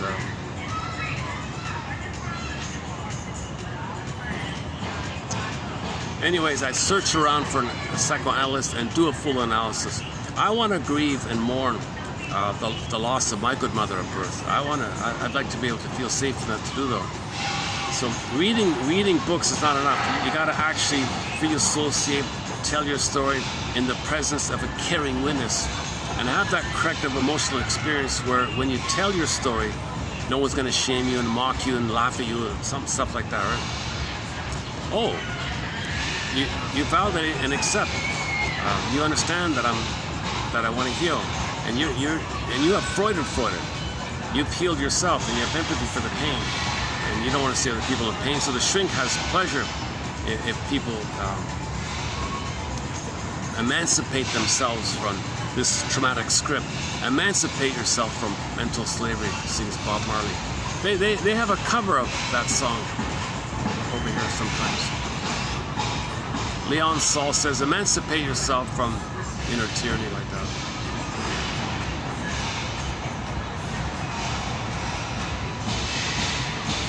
Once again, go to Gabe's story. Okay, let's do this. Your mission, submitted for your approval and consideration, should you choose to accept it, is to watch 2 Twilight Zone episodes. The one about the dog protecting the woman. That's a very emotional one. And then watch Gabe's story. That's sort of on the fun. It's more on the fun side. That's an excellent. That's my vote for the #1 best episodes that I've seen. So, oh, hold on, battery. See ya.